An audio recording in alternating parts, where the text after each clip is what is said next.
Put that.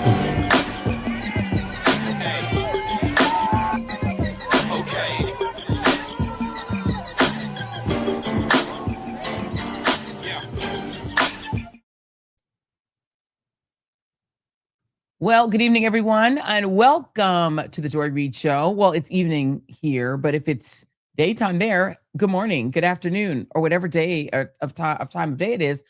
Thank you for tuning in. We appreciate you, whether you're on YouTube, Substack, Facebook, our wonderful Twitchies on Twitch, as well as anyone listening on an audio podcast platform, whether you're at Spotify or Apple, whatever it is.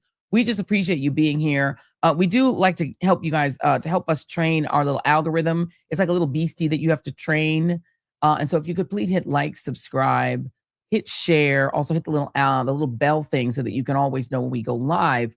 Jason, I think you have a fun graphic you wanted to debut. Do you want to debut that? Should I debut it? I think you should do it. Later. No, I think you should do it. Well, we don't have enough people in the room. Let them all get here. Okay, all right, we'll do it later. Okay, we'll do it later. We've got that to happen. But before we go any further, I want to go ahead and acknowledge one of our amazing sponsors. The Joy Reid Show on tonight is brought to you by our friends at Remy. Now, of course, teeth grinding, teeth clenching, it's a thing. It is a real thing, and people deal with it. I deal with it myself, and it really does cause like jaw pain, discomfort, and can actually disrupt your sleep. And usually the answer is you run to the dentist, you sit and you wait in the office, you have to make an appointment. It's like a whole thing. But you really don't necessarily have to do that. You can actually take action to improve your teeth, improve your smile, improve your quality of life and your sleep with Remy. Remy is trusted not just by me, but by 350,000 Americans. Remy night guards are the only FDA cleared and clinically tested at-home impression kit night guards on the market. Not only do they help prevent teeth damage from grinding, they also help to reduce that jaw tension and facial muscle strain that messes up your sleep quality. You get the same professional quality and comfort as a night guard from the dentist, but for 80% less of the cost by taking your own impression from the comfort of your home. Remy saves your impressions so you can enjoy the convenience and savings of Remy Club, where they just re-up you for a top and a bottom night guard every 6 months and send it right to your door. So here's how it works. It's very, very simple. After you purchase, your impression kit comes straight to your door. You follow Remy's step-by-step instructions. They were simple enough even for me, and I'm very low tech. You get your perfect impression. Then Remy crafts and ships your custom fit night guard and sends it right to your door. And if you join Remy Club, they just send it to you every 6 weeks. Super easy, super simple, super affordable. Protect your teeth with Remy by using the code JOY to get 55% off your new night guards from now till the end of August with Remy Club. Subscribe and save. That is 55% off at shopremi.com/joy with the code JOY. Thank you, Remy, for sponsoring this episode. Okay, so last night, and actually I have to say this morning, because you may hear my voice right now. We were up to like 2 a.m. getting these election results. Here's the New York Times with the big picture of all the big election results in the state of Michigan, the state of Kansas, the state of Washington, Virginia, lots and lots of election results all across the country. But the key race, I think, that everyone cared the most about, and that we stayed up till 2 o'clock in the morning because we were going to get those results. We were crunching numbers. I was doing my best Kornacki, crunching the numbers literally district by district, and it was a lot of fun actually, but it was exhausting. And big up to everybody that's not only tuned in. We had a big crowd that tuned in, but also Jack Cocciarella, Waj, who was here, of course, was us, Dean Obadala. We even got a Jolly Good Ginger moment, which was amazing. Melat Kiros popped on, Charles Arab popped on, Chris Rabb, popped on. It was really great. We had a full complement of amazing guests that stayed up with us, and the TJRS family got to watch, along with the Lemon Nation, of course, and all of our friends, to watch Abdul win. And Abdul El-Sayed's win, you can see it here on your screen. It was narrow, but a win's a win's a win. And a lot of people on the side, on the media side, are trying to kind of downplay the enormity of this victory. But I'm telling you, do not let anyone downplay the enormity of this victory, because it literally is an earthquake that just took place, not just in the state of Michigan, but inside of the Democratic Party. This win, narrow though it may be, is literally a sea change, because this is not New York. This is not crunchy Colorado. This is not a state that's super duper duper blue. This is a swing state, maybe the ultimate swing state, a must-win state for the Democratic Party in presidential elections, and a Rust Belt, Midwestern, hard scrabble good old USA American state. And Dr. Abdul El-Sayed won. He beat $60 million in AIPAC cash. He beat millions and millions, not just AIPAC, $60 million, including about $30 million from AIPAC. The state utility pumped money into Haley Stevens, his opponent's campaign, and he faced about $60 to $70 million total combined in PAC spending, which was thrown at him. The governor of Michigan, Big Gretch, supported his opponent. There was a fake ad that claimed that former President Obama supported his opponent. And so he was going against every headwind you could imagine, and he still won.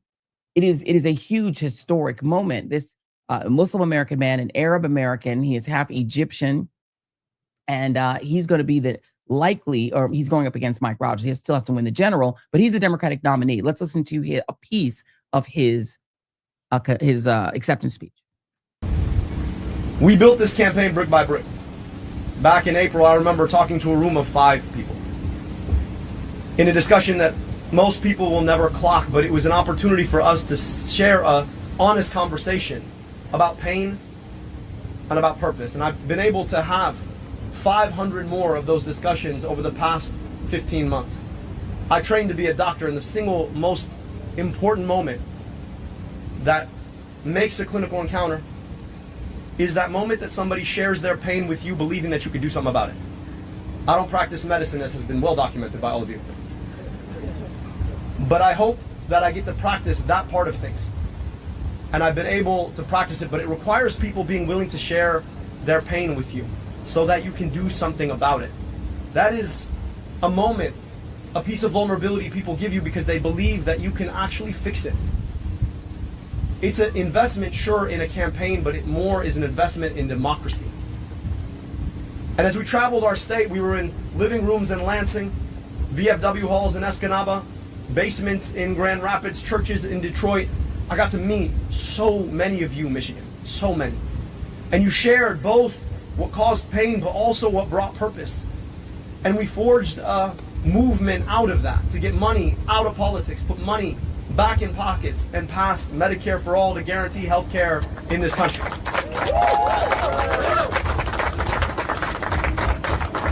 And for our troubles, the corporations, the special interests, who would rather get to decide who our elected officials are than let us decide who our elected officials are, they spent an unprecedented amount of money to beat us. Attack ad after attack ad after attack ad after attack ad. Wall-to-wall ads. But it turns out that the commercials are the part of the television show most people don't want to watch. It turns out that you can spend as much money as you want on lies, but it doesn't make them true. It turns out that when you're able to reach out and dignify somebody's pain, people remember that a lot more than a 30-second ad played on a loop that you ought.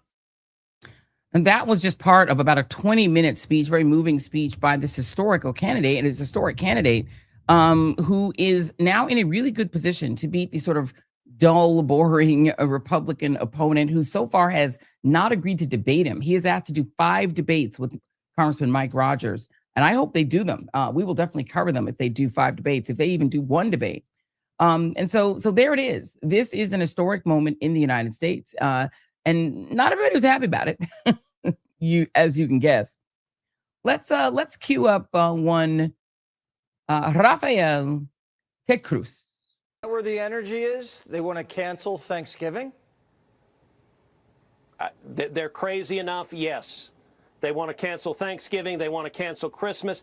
Look, these communists hate America. They hate capitalism. El-Sayed is also an Islamist, as is Mondami. And look, you see the green-red convergence where the communists and the Islamists, they want Sharia law, they hate Jews, they hate Christians, they hate capitalism, they hate America. All of this is coming together in a way that is really a toxic, toxic stew. Yeah, okay.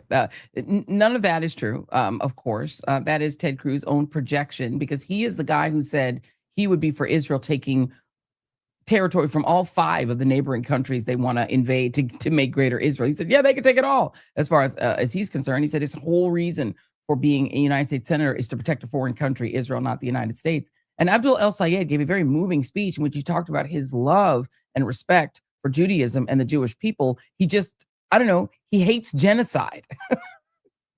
That has nothing to do with hating Jewish people. And he gave a really great speech saying that there's a difference between Jewish people and the genocide being committed by the state of Israel, which is a foreign country. But, we'll let Ted Cruz crash out. And let's go on to another person that had something to say in a very snide way, and that would be John Donald Hamel, a.k.a. J.D. Vance. With us. We don't want the next administration, whoever, God forbid, you're going to have President El-Sayed in 3 years. We don't want him to undo all the incredible work that we've been doing when we've been taking out the fraudsters and saving the American people money. And so Winsome's reaction when I told her about that clip was she had a one-word reaction to President El-Sayed, and it was slay, which is the young people's version of, don't threaten me with a good time. He was born in the United States, so he theoretically could be the president of the United States. What you gonna do about it? If people vote for him, that's just kind of the way it is. So the crash out on Fox, I think, has been very real. But it is not just the right that is crashing out over Abdul El-Sayed and Zorhan Mamdani and Melat Kiros and all of the Democratic DSA candidates. They're not all DSA, but there is the DSA newly elected mayor of Washington, D.C., who is an African-American DSA candidate. But, this wave on the left, which is washing over the Democratic Party, the base of the party turning left, not just on Israel funding and AIPAC, but on policy in general, wanting Medicare for all, wanting the Green New Deal, wanting to save the planet, all of the things that used to be sort of standard Democratic stuff that is now anathema to a lot of even Democrats. James Carville, a raging Cajun, who was a big part of the Bill Clinton victory back in 1996, when, of course, you remember that was third way politics, when essentially it is what Jesse Jackson called the Democratic leadership class, or the Democratic leisure class, I should say, the Democratic leisure class, which was the sort of high post, high living Democrats who wanted calm and to allow the rich donors to be comfortable and pretend and feel woke, but not actually do anything woke. That group, he's very mad about this leftward turn. And he has said he doesn't even want to be in a party that would allow Hassan Piker to be around. This is the very popular streamer. He said he don't want to be in the same party with them. Well, Bernie Sanders had some thoughts on that. Let's hear what he said on CNN. Someone like James Carville says he doesn't want to be in the same political party as Hassan Piker. Which one are you going to take? Well, that's not much of a choice. If Mr. Carville doesn't want to be in my party, the party that I belong to, that Piker, that El-Sayed belongs to, he can start his own party. Look, what we are doing now is, you could turn the tables around and say, do you really want to be in a party where your leadership is taking huge amounts of money from AIPAC, which is supporting an extremist Netanyahu government that many of us believe have committed genocide? Do you want to be in a party with people who do that? Do you want to be in a party which has not stood up to the AI industry because they got a lot of money from AI or from crypto? So you could pick, you could pick whatever you want to pick. But I think we need a big tent, and I think people like Piker should be welcome into that, certainly. Affirmative fair. Absolutely. And you know who else is willing to be in the same party as Hassan Piker? Haley Stevens. Haley Stevens, who endorsed the guy that Hassan Piker was at the victory party for. Hassan actually was on our show last night as well. Big up to Hassan Piker. And he was one of the people who was chatting with our friend Adam Cocciarella. And here's the statement from Jack Cocciarella. Sorry, my brain don't work. I'm sorry, Jack Cocciarella. What is my brain saying? Why did my brain say Adam, Jason? What's wrong with me? Oh, because that's our next guest. Okay, my brain was moving on to the next guest. Yeah, with Jack Cocciarella, who was fantastic last night, by the way. He was our correspondent with the mostest. We love Jack. But here's Haley Stevens' statement about the aforementioned Hassan Piker. She said, I want to congratulate Abdul El-Sayed on winning the Democratic nomination for U.S. Senate. He's a doctor, a community health official, a Rhodes Scholar, which is true, like Bill Clinton, a dedicated Michigander. I'm proud to offer my support as he takes on Mike Rogers in the general election. So apparently Haley Stevens, unlike the Raging Cajun, has no problem being in the same party as Hassan Piker. So there you go. Last night was also another big night for all of the candidates who were supported by the progressive left, the Democratic campaign committee, congressional campaign committee, or I'm sorry. The progressive campaign committee, PCCC. They also endorsed a guy called Donovan McKinney, who we had on our show. He also won last night. You can see there that race took a while to count. That went on late into the night as well, but he actually ended up emerging victorious. I believe all three of their candidates actually won. And that's also the Working Families Party's preferred candidate actually won in that race as well. And just so that you can hear a little bit of the scary Hassan Piker, who so terrifies a lot of Democrats. You know, it's not just the Republicans crashing out. Again, it's also the Democrats. Let's listen to him talking to Abdul El-Sayed and what they had to say about the Raging Cajun. I know. But, and it has only snowballed. It has only continued. There was a documentary that came out on CNN last night. Now James Carville's talking about leaving the party. We got John Fetterman, James Carville fantasizing about leaving the party. I'm like, you're sweetening the deal. It was really interesting. Like our party, if you look at what happened with Trump, you had a whole bunch of like center-right people realize that they had no home in the party that they destroyed. And then they all came to our party and trying to tell us what our party ought to be.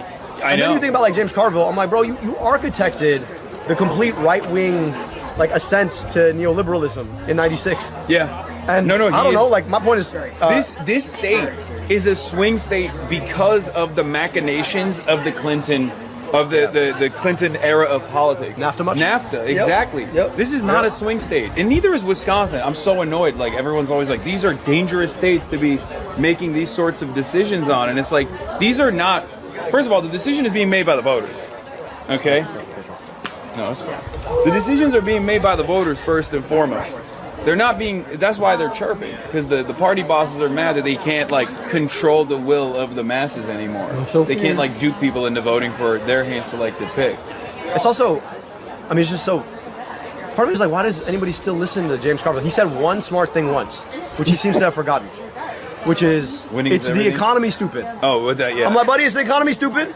Like, you wonder why people are pissed off. You've got these, okay, so both parties take money from all the same people to do all the same errands when they get elected, and then no one can afford shit, and then we wonder why everyone's mad. So some of us step in and be like, hey, maybe if we didn't take money from the corporations, maybe we could actually show up for the people, maybe we could actually solve some of these problems. And he's like, well, I can't accept that in my party. Well, I mean, there you go. I mean, the reality is it's the economy stupid is actually the smartest thing that the Raging Cajun has actually said. And he's actually right about that, because people, when the economy goes to shit and people can't afford anything, people start turning to candidates who will solve their problems and meet their needs. And they stop being really interested, I think, in this sort of chatter of the Democratic leisure class, as Jesse Jackson, who was the 80s version of a democratic socialist. He was for free Palestine. He was for free healthcare, universal jobs programs. He was for all the things Bernie was for. But this was in the 80s and he was black. That's the only real difference. And he ran in those campaigns in 84 and 88. And remember, in the primaries in 88, he actually won Michigan with that platform. So this is a platform that is actually popular, not just now, but in the past, when it comes to people who care a lot about change and about actual change. And so it's just interesting that you have the Democratic Party sort of the leisure class of the Democratic Party crashing out over this guy and acting as if he's doing something wrong by running on things that used to be kind of what Democrats used to say they wanted. And it's just a little weird. It is a little strange to see Democrats being upset that you're actually seeing the Democratic Party get done the things that they've always claimed that they were for. I think that it is a weird world in which these are considered bad things instead of good things. I don't know if you guys got a chance. Oh, I don't think I got Jason. I don't think I got the thing of dang. I don't think I got it. The other clip that I wanted to get. I don't think I have it. But the reality is that you do have a Democratic Party that is really having some soul searching right now to try to figure out if they can stand the idea of having Democratic socialists in the mix along with their Democratic Party regulars. Let's get Maurice Mitchell in. Maurice Mitchell, of course, who is the head of the Working Families Party, who was on with us last night. He was one of the stalwarts who was on with us last night, trying to wait for the vote counting to continue. And in the end, it was a big win. Congratulations. I know that you were an endorser of both Donovan McKinney and Abdul El-Sayed. And you'll have to forgive me, there was a third candidate as well. Lawrence. Yeah. So tell us what went into this victory. How big of a deal is it in your view? This is, I mean, if you like, let's just back up a little bit. With Abdul, Donovan, and Will, there weren't many political observers that were saying any of them were shoo-ins. In fact, if you listen to all of the pundits, if you listen to the consultants and others who are based in DC, if you would listen to the leadership of the Democratic Party, you would have thought that it would be an impossibility for any of these candidates to win. Like full stop. Like full stop. But yet here we are. And we won a complete sweep of all three of them. Will winning in a red to blue flip. So winning in a purple district, right? Donovan, he's a black son of Detroit. You can't walk a block in Detroit without bumping into a cousin or friend or somebody you organized with, right? He had an uphill battle because Sri Thandahar had so much outside money, and he himself is a millionaire, and he's an incumbent. And a lot of people didn't see a path for Donovan. He went through. And then Abdul, right? And he famously talks about how he thought his name would be the barrier to him running for office, especially in a place like Michigan. And many people thought that that would be true. And he won statewide in a quote unquote purple state against an opponent that had close to $70 million of outside money. He was outspent more than 10-1. I mean, it is truly incredible. Like, he won despite having all of that money spent against him. And, there's people who are now trying to spin saying like, well, it was closer than we thought. No. You didn't think he was going to win. Right. They'll try to gaslight us now. You didn't think there was a path to victory, right? And this is a clear victory. I mean, I think this victory there is part of a longer wave because this started in the winter in the suburbs of New Jersey with Ana Lilia Mejia, and then it continued from there into places like California, where all 5 of our insurgent candidates in California for federal office for Congress won. We had a sweep in California.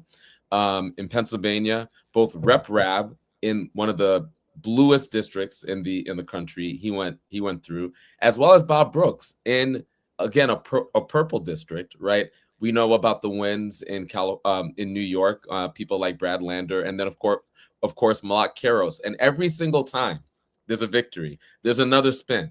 Oh, it's New York, right? That's just because Zohar Mamdani was able to elevate these insurgents. It's very specific to New York and California. Oh, it's a coastal thing. It couldn't happen. It couldn't happen in the interior of the country. Well, Colorado. Well, Denver actually is a major city. It's very blue. It couldn't happen in purple districts. It couldn't. The state of Michigan. And I think at this point, we've seen independent insurgents who aren't taking corporate PAC money, who are rejecting APAC, who are calling a genocide and focusing on the interest of everyday working people, claiming the true reality that in the richest country in the history of the world, we should be able to afford Medicare for all, childcare, good jobs. We should be able to have some time with our family. We should be able to have affordable housing. We should be able to tax the rich to make that happen. Those people are winning in all situations, in every single dynamic possible. And this race, I think, completely discredits any further argument that you can't win everywhere fighting for the people. I think that is hard to dispute. Let me bring in somebody who also predicted victory here and was very instrumental, as were you, my friend, Adam Green. He's the co-founder of the Progressive Change Campaign Committee. I always get what the C's are and mix them up. I just know it's PCCCC. Doesn't even matter. That's okay. But Adam was also... Yeah, exactly. P-triple-C. And you've been at this for a really long time, my friend. I feel like I've known you for like 173 years, and you've been fighting to make these progressive politics mainstream, and to prove that they are, not to make them mainstream, but to prove that they're mainstream. You were all over TV being questioned and queried as to how it could be possible that Abdul El-Sayed could possibly win. And you were on with us last night. Talk about what you think this victory means, and also all three of the victories, because obviously Donovan McKinney won his congressional race, and Maurice just told me the third candidate, and I Will Lawrence. Will Lawrence. I'm so sorry, Will Lawrence. Tell me what it means. Well, first, I could listen to Maurice Mitchell debunk right-wing talking points forever. Thank you, Maurice. That was very methodical. And Joy, it was great joining you last night. It's nice to have a little calm here. I felt like it was very loud, and I was yelling last night through the crowd. You were great. So this is nice.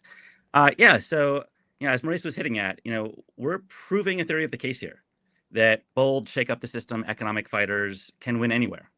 And it's really important that we do it this year as a prelude to the presidential election next year. Our experience was that there are very well-meaning, scared electability voters who just don't want to mess things up and sometimes are afraid to be inspired in the presidential race. And if we can show that bold economic populists can win in states like Michigan, Maine, Nebraska, and then some of these House seats that Maurice was talking about, then voters can feel comfortable following the heart and their head at the same time. And hopefully we can have someone in the White House who will actually use power and transform the entire brand and face and identity and center of gravity of the Democratic Party going forward. Yeah, indeed. And to your point of people who are generally not risk-taking type voters needing to feel comfortable to go ahead and vote their heart rather than their head, which is something that was a Bernie issue with Hillary versus Hillary Clinton. People may have loved Bernie's ideas, but their head told them go with Hillary, right? Let me play for you a mix of Ms. Now and CNN, who sent reporters out, love that they still do that, to talk to voters in Michigan about what was behind their choice of Abdul El-Sayed over his opponent. Take a listen. This is A10. The one issue that seemed to be the most salient, the most elicit the most passion from people, certainly, was her stance on Israel and her support for taxpayer dollars continuing to be used to support the Israeli military. I want to play you portions of my conversations with voters here today, and I'll start with that point specifically. This is what a voter had to say when she learned that Haley Stevens, relative to Abdul El-Sayed, supports U.S. support for Israel. Take a listen. I just wouldn't want a single of our family's tax-paying dollars to go towards something like that. It's like giving money to violence. So would you support a Senate candidate, in this case Haley Stevens, who's more of a moderate like you tend to like, but would that be enough? That would definitely turn me off as 100%. I couldn't. I would vote for a communist first. I don't want somebody that's in somebody else's pocket, that they have to agree to what they want to. Too many people like that in politics. Abdul. And why is that? Because he doesn't take money from AIPAC. I'm not voting for anybody who takes money from AIPAC. And why is that? Because the money should be spent here, not over there. Overall change in people who had an independent view and thought process of what's right for the voters, not what's right for corporate PACs or what's right for any affiliations that support them. Maurice, what I loved about those clips and what was so interesting is, we noted last night as we were on until late at night, myself and Wajahat Ali went the distance till 2 a.m. plus, that the key to winning Michigan statewide is how you perform in Detroit. And for Haley Stevens, she needed to win big in Detroit. This is where those ads that pretended that she had that she had the support of Barack Obama, were really targeted to try to get Black voters specifically to go with her as the Obama candidate. And there is this meme that Black voters would never vote for progressives, and that progressivism is a white thing. It's white progressives versus Black people. And that some of that was out there sort of in the ether last night. We heard people sort of talking that way and saying, well, you know what? The Black voters are going to shut it down. Abdul can't win because he can't get Black voters. All right. I will note that Haley Stevens did in fact win all of Detroit and the Detroit suburbs, but barely. She won 52-45 in Oakland County. She won 52-44 in Macomb County. And the big one, which is where she really needed to really crush Abdul El-Sayed, it was only a 6-point victory, 51-45, which means he cut her margin significantly. And I wonder if you, since you've been on the ground, have any sense of whether that was a late deciding voter that were like the people we saw there. There were some unks. These were not necessarily like 20-year-olds. These are some people who looked like they might have been Gen X like me, who were saying, nah, I don't like the AIPAC thing. I don't like the, people they're in somebody's pocket. And then there was the white older voter who you would never think would be an Abdul El-Sayed voter because she said she normally likes a moderate. It felt like this AIPAC thing cut across demographics. Yeah, I mean, I think there's two things that are happening. So when voters now inside of Democratic primaries, and I would argue just in general, when they hear that a candidate is endorsed and supported by AIPAC or by crypto or by AI, that is, I think, now code for, oh, this candidate is compromised. Mm-hmm. And so I'm going to see if there are other candidates in this race that are pledging not to take this money, right? So AIPAC, in previous years, the AIPAC endorsement didn't have this type of negative impact, but now AIPAC is so aware that their endorsement is actually problematic that sometimes they sneak endorse. They won't directly endorse. They'll find other ways to support candidates. Or they switch their name. They use like these other names like UDP, United Democracy Project, that are AIPAC, but they don't call themselves AIPAC.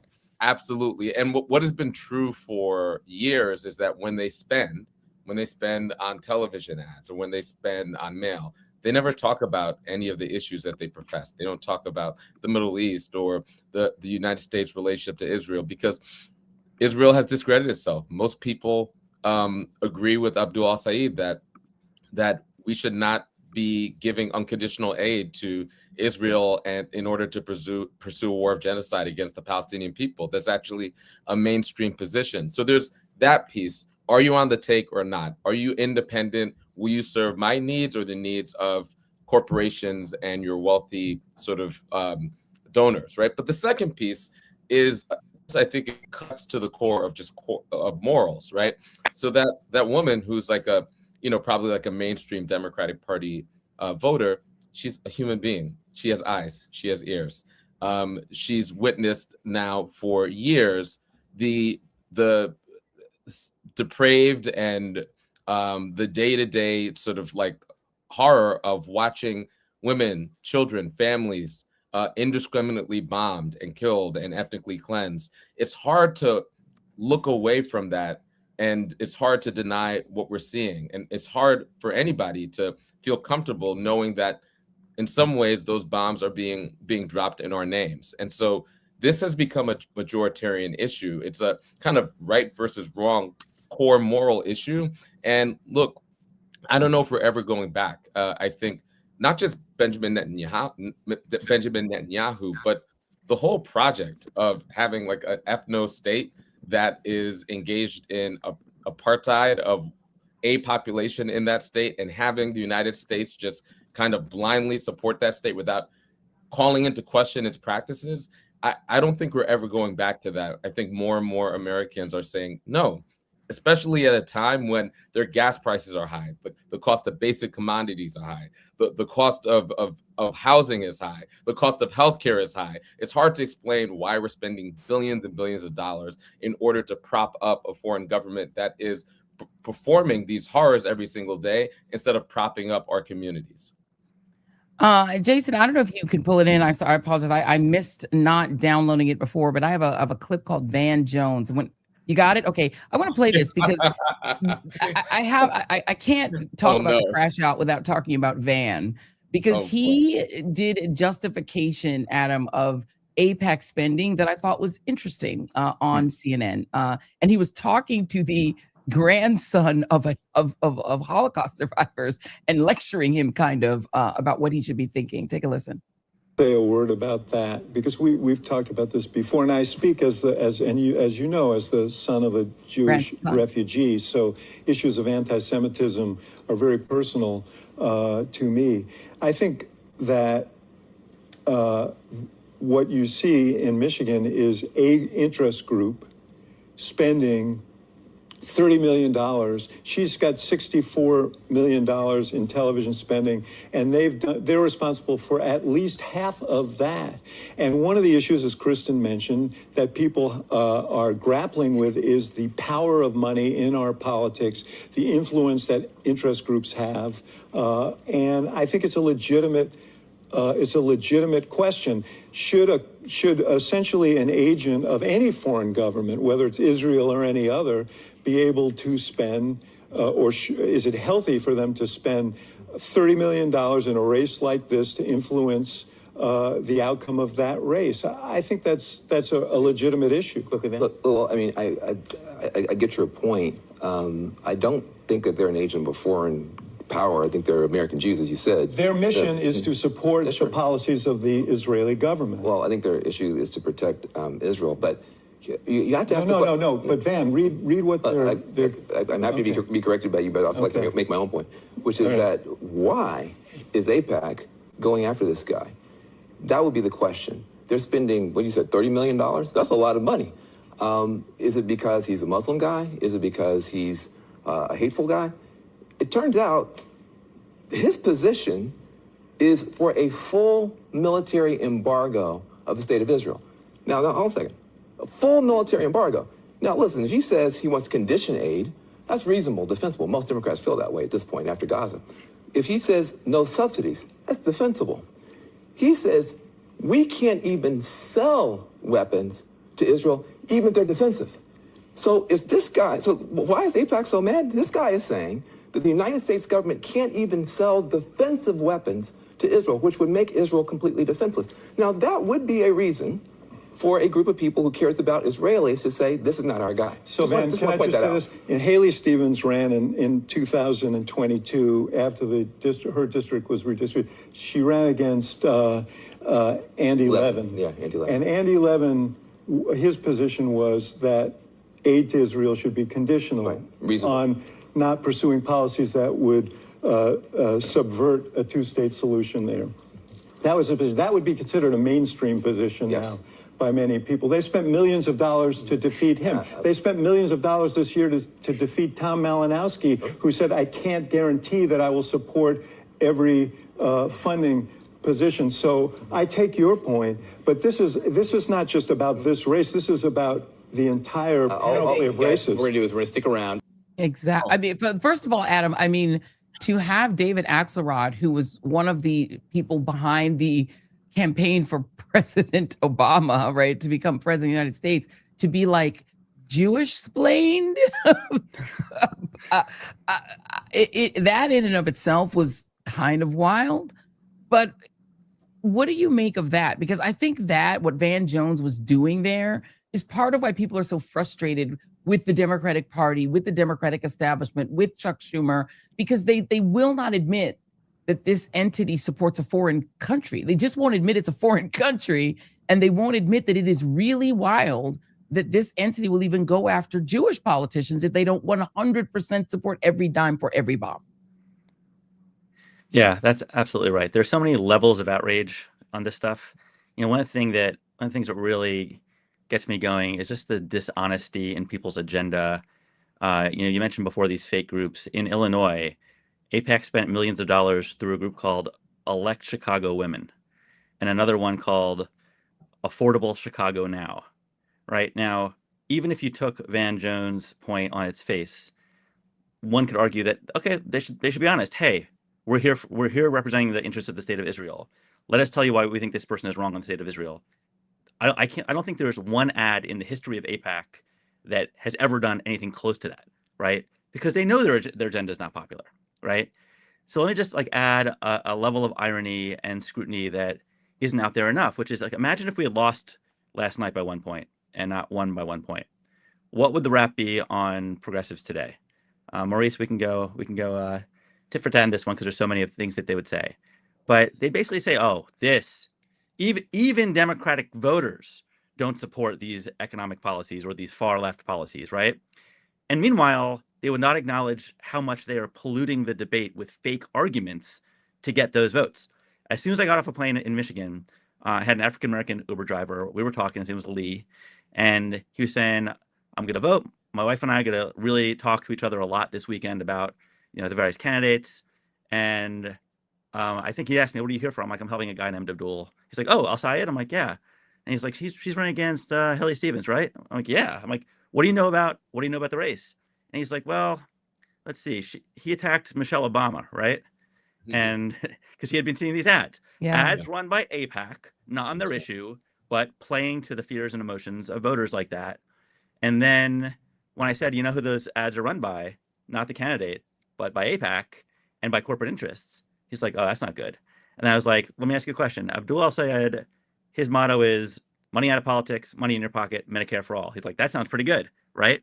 So if we had lost, and that kind of voter, I'm confident after our conversation, Maurice, you'd be proud of me. I was organized, my friend. But, if we had lost because enough of those voters were deceived to vote against their own interests, we would look and be told we were fringe. And that's why I just say there's multiple layers of outrage. Like his point on its face is outrageous. Even if you take his point, they're dishonest with their ads. And then if we lose, they're dishonest about what it means. And meanwhile, we're trying to bring an agenda that is popular with working people who are, red, purple, blue state, Democrat, independent, Republican, little guy versus big guy. And if Democrats knew what was good for them, they would listen to us and adopt a working people's agenda. Yeah. Adam Green and Maurice Mitchell, congratulations on the big win. It's a really important point because they would completely set aside all logic regarding what people say they want in polls and say, see, no one wants Medicare for all. No one wants that. That's totally unpopular if it had been a 0.1% loss. But the fact that there was this win that was narrow, the new spin is, oh, he barely won. That means that literally he lost by winning because he didn't win by 15 points. Like you can't win because the mainstream media is bought into the establishment and the calm and peace of no change. But you guys are not. And I appreciate both of you, Adam and Maurice. You guys are great. Thank you. But thank you very much. And come back because we got to talk about the general. Thanks, Joy. Thank you very, very much. Join me now. I want to keep going with this because the reality is one of the kind of memes that we have, unfortunately, in the country. Oh, wait a minute. I just got some breaking news. Breaking news. Before I move on, I have to get this breaking news in. Bonita Pajarita on YouTube, who is one of our most favorite readers. She's always supporting the show, is a member, always throwing some coins in the till, just being a really fabulous person. It is Bonita Pajarita's birthday today. This is important. This is breaking news. Breaking news. It is Bonita Pajarita's birthday today. Everyone, please join together in the chats, whether you're on YouTube, Substack, thank you very much, Winsome, or on Twitch, wherever you are, please wish Bonita Pajarita a very, very happy, we're going to say 30th birthday, 30 plus whatever, or maybe 20 plus whatever. She might be even younger than that. We don't know. But we wish you a wonderful, happy, happy, happy birthday. We appreciate you. One of our absolute favorite readers is always here, making the chats fun and fresh and fabulous. Just always kind to her fellow chatters and just a cool person. So we appreciate you. We love our readers. And if it's your birthday, we're going to do it like, remember when who's the guy who used to do it when he used to talk about the jam and jelly on the Today Show? I have no. The guy who was the, I always forget the names. The guy who was the, he did the weather. He was the weatherman. And it was a happy birthday from Smuckers. Smuckers jelly. It's a big happy birthday. Smuckers. I remember who you're talking about. You know what I'm talking about. But happy birthday to Bonita Pajarita. Was it Willard Scott? Willard Scott. Is his name Willard Scott? Is it Willard something? I don't want to put the wrong name. Was it Willard something? Now you're doing like me. I don't remember. Yeah, Willard Scott. Like with Jack. Willard Scott. Yeah, that's it. Yeah, so Adam was coming on next. That's what happened. But we love Jack Cocciarella. Big up to Jack. Yes, Willard Scott is the person who said, happy birthday from Smuckers. If you turn 100, you would send your name in and he would read your birthday and say it was your birthday and talk about Smuckers. The Smuckers was the sponsor. You see how that works? So Smuckers was the sponsor. I see some champagne popping in the YouTube chat. The YouTube chat is all over the Bonita Pajarita birthday. Bonita, you're a star. So thank you very much for being a reader, and happy birthday. All right, I want to keep this conversation going because this idea that Black voters will not support a progressive agenda is one of the memes that the corporate Democrats, the corporate sort of establishment and the corporate media are trying to push in order to keep a separation between these two groups. And they're doing it in part based on the fact that Bernie Sanders was not able to surpass Joe Biden during the primaries in 2016. And I think if you're being honest and analyze his race, he didn't really have a Black strategy. His strategy was much more class-based and didn't take race deeply into account. But this idea is bigger than that. It's the idea that progressivism is like a white thing. And it's just not true based on history, whether you know the history of Dr. King or the history of Jesse Jackson, who was trained by Dr. King. And so I want to note that over the weekend, Jason and I were in the great city of Chicago, where we participated in the Jubilee 60th anniversary of a march that Dr. King took part in toward Marquette Park. Let me take a look at that, Jason. You want to throw that up there? There it is.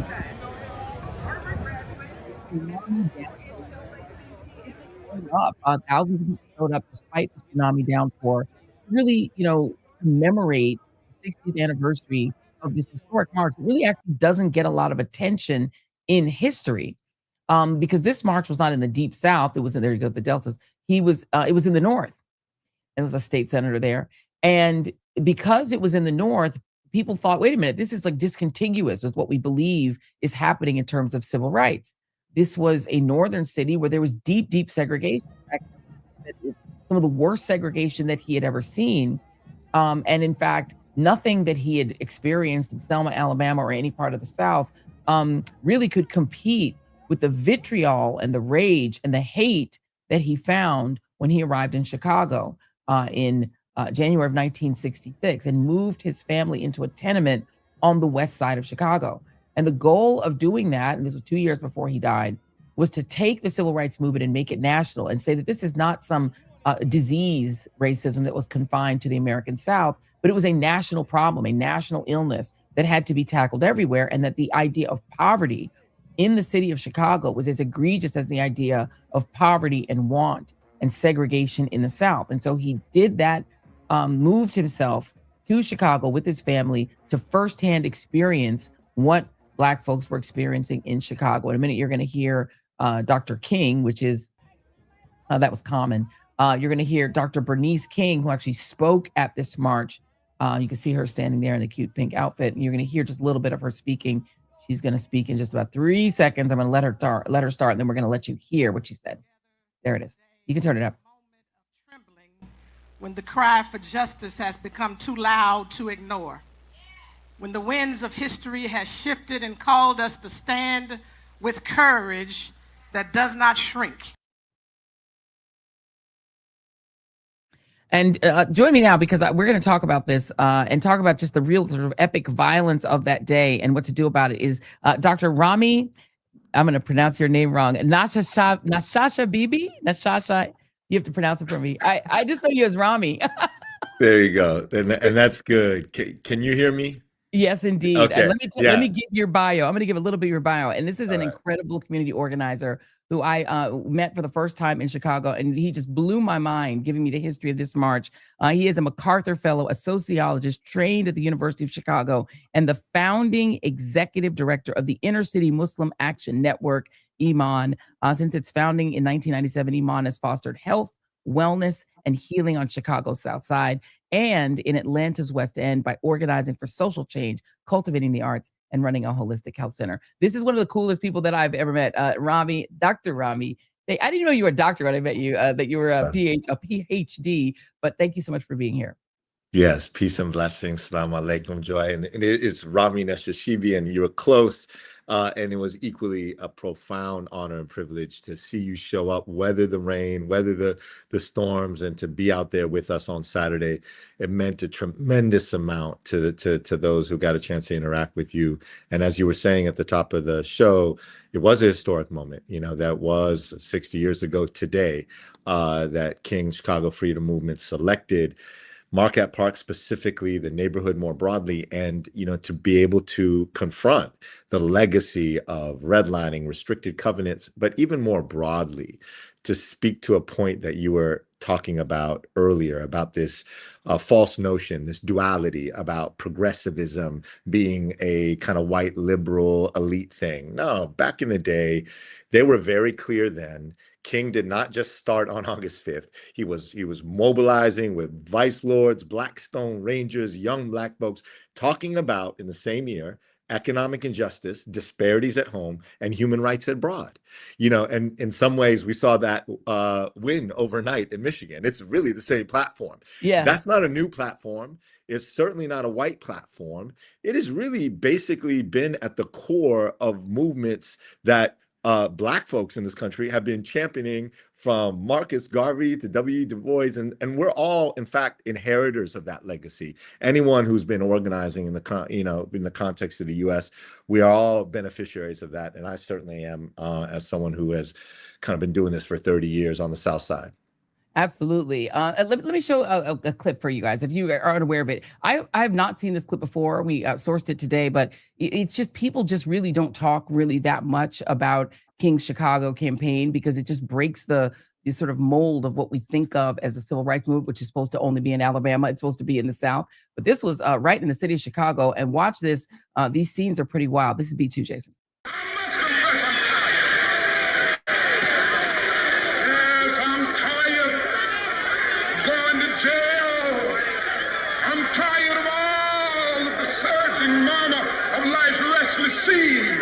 So I'll tell anybody, I'm willing to start out on march because I like it. I march because I must, and because I'm a man, and because I'm a child of God.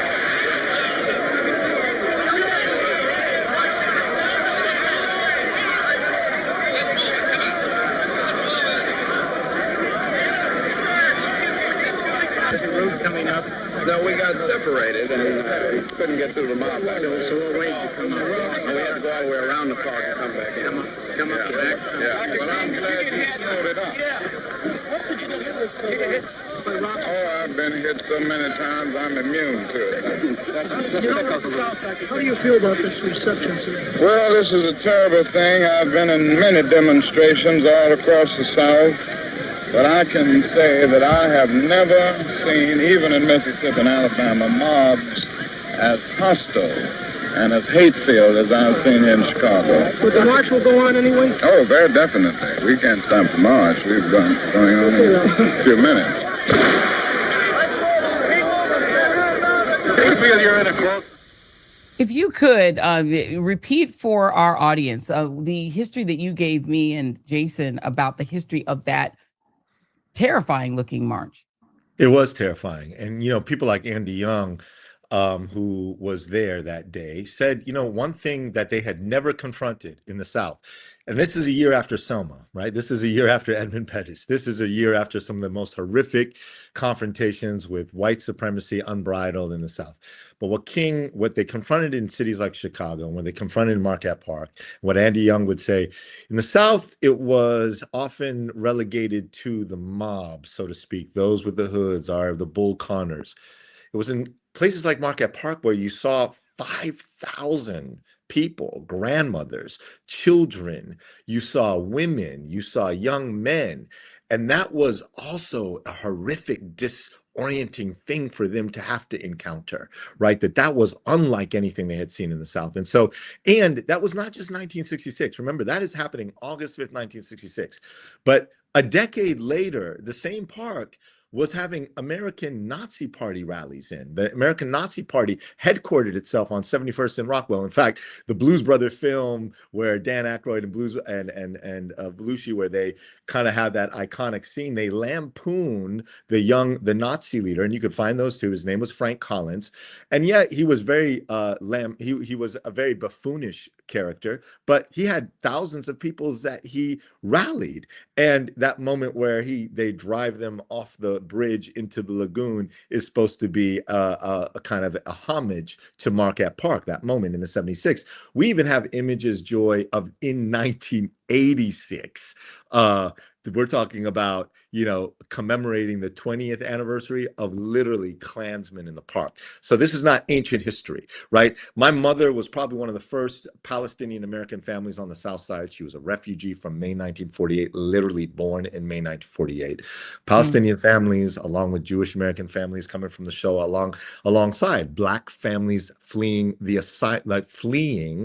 as alongside people like my grandfather, the horror of the South, into the South Side of Chicago, in the neighborhoods like Inglewood. And all they were looking for was a place of dignified housing, a place that didn't have literal rats and tenement housing that was completely inhospitable to basic human life, trying to find that quote unquote basic American dream, i.e. the dignity to live like human beings.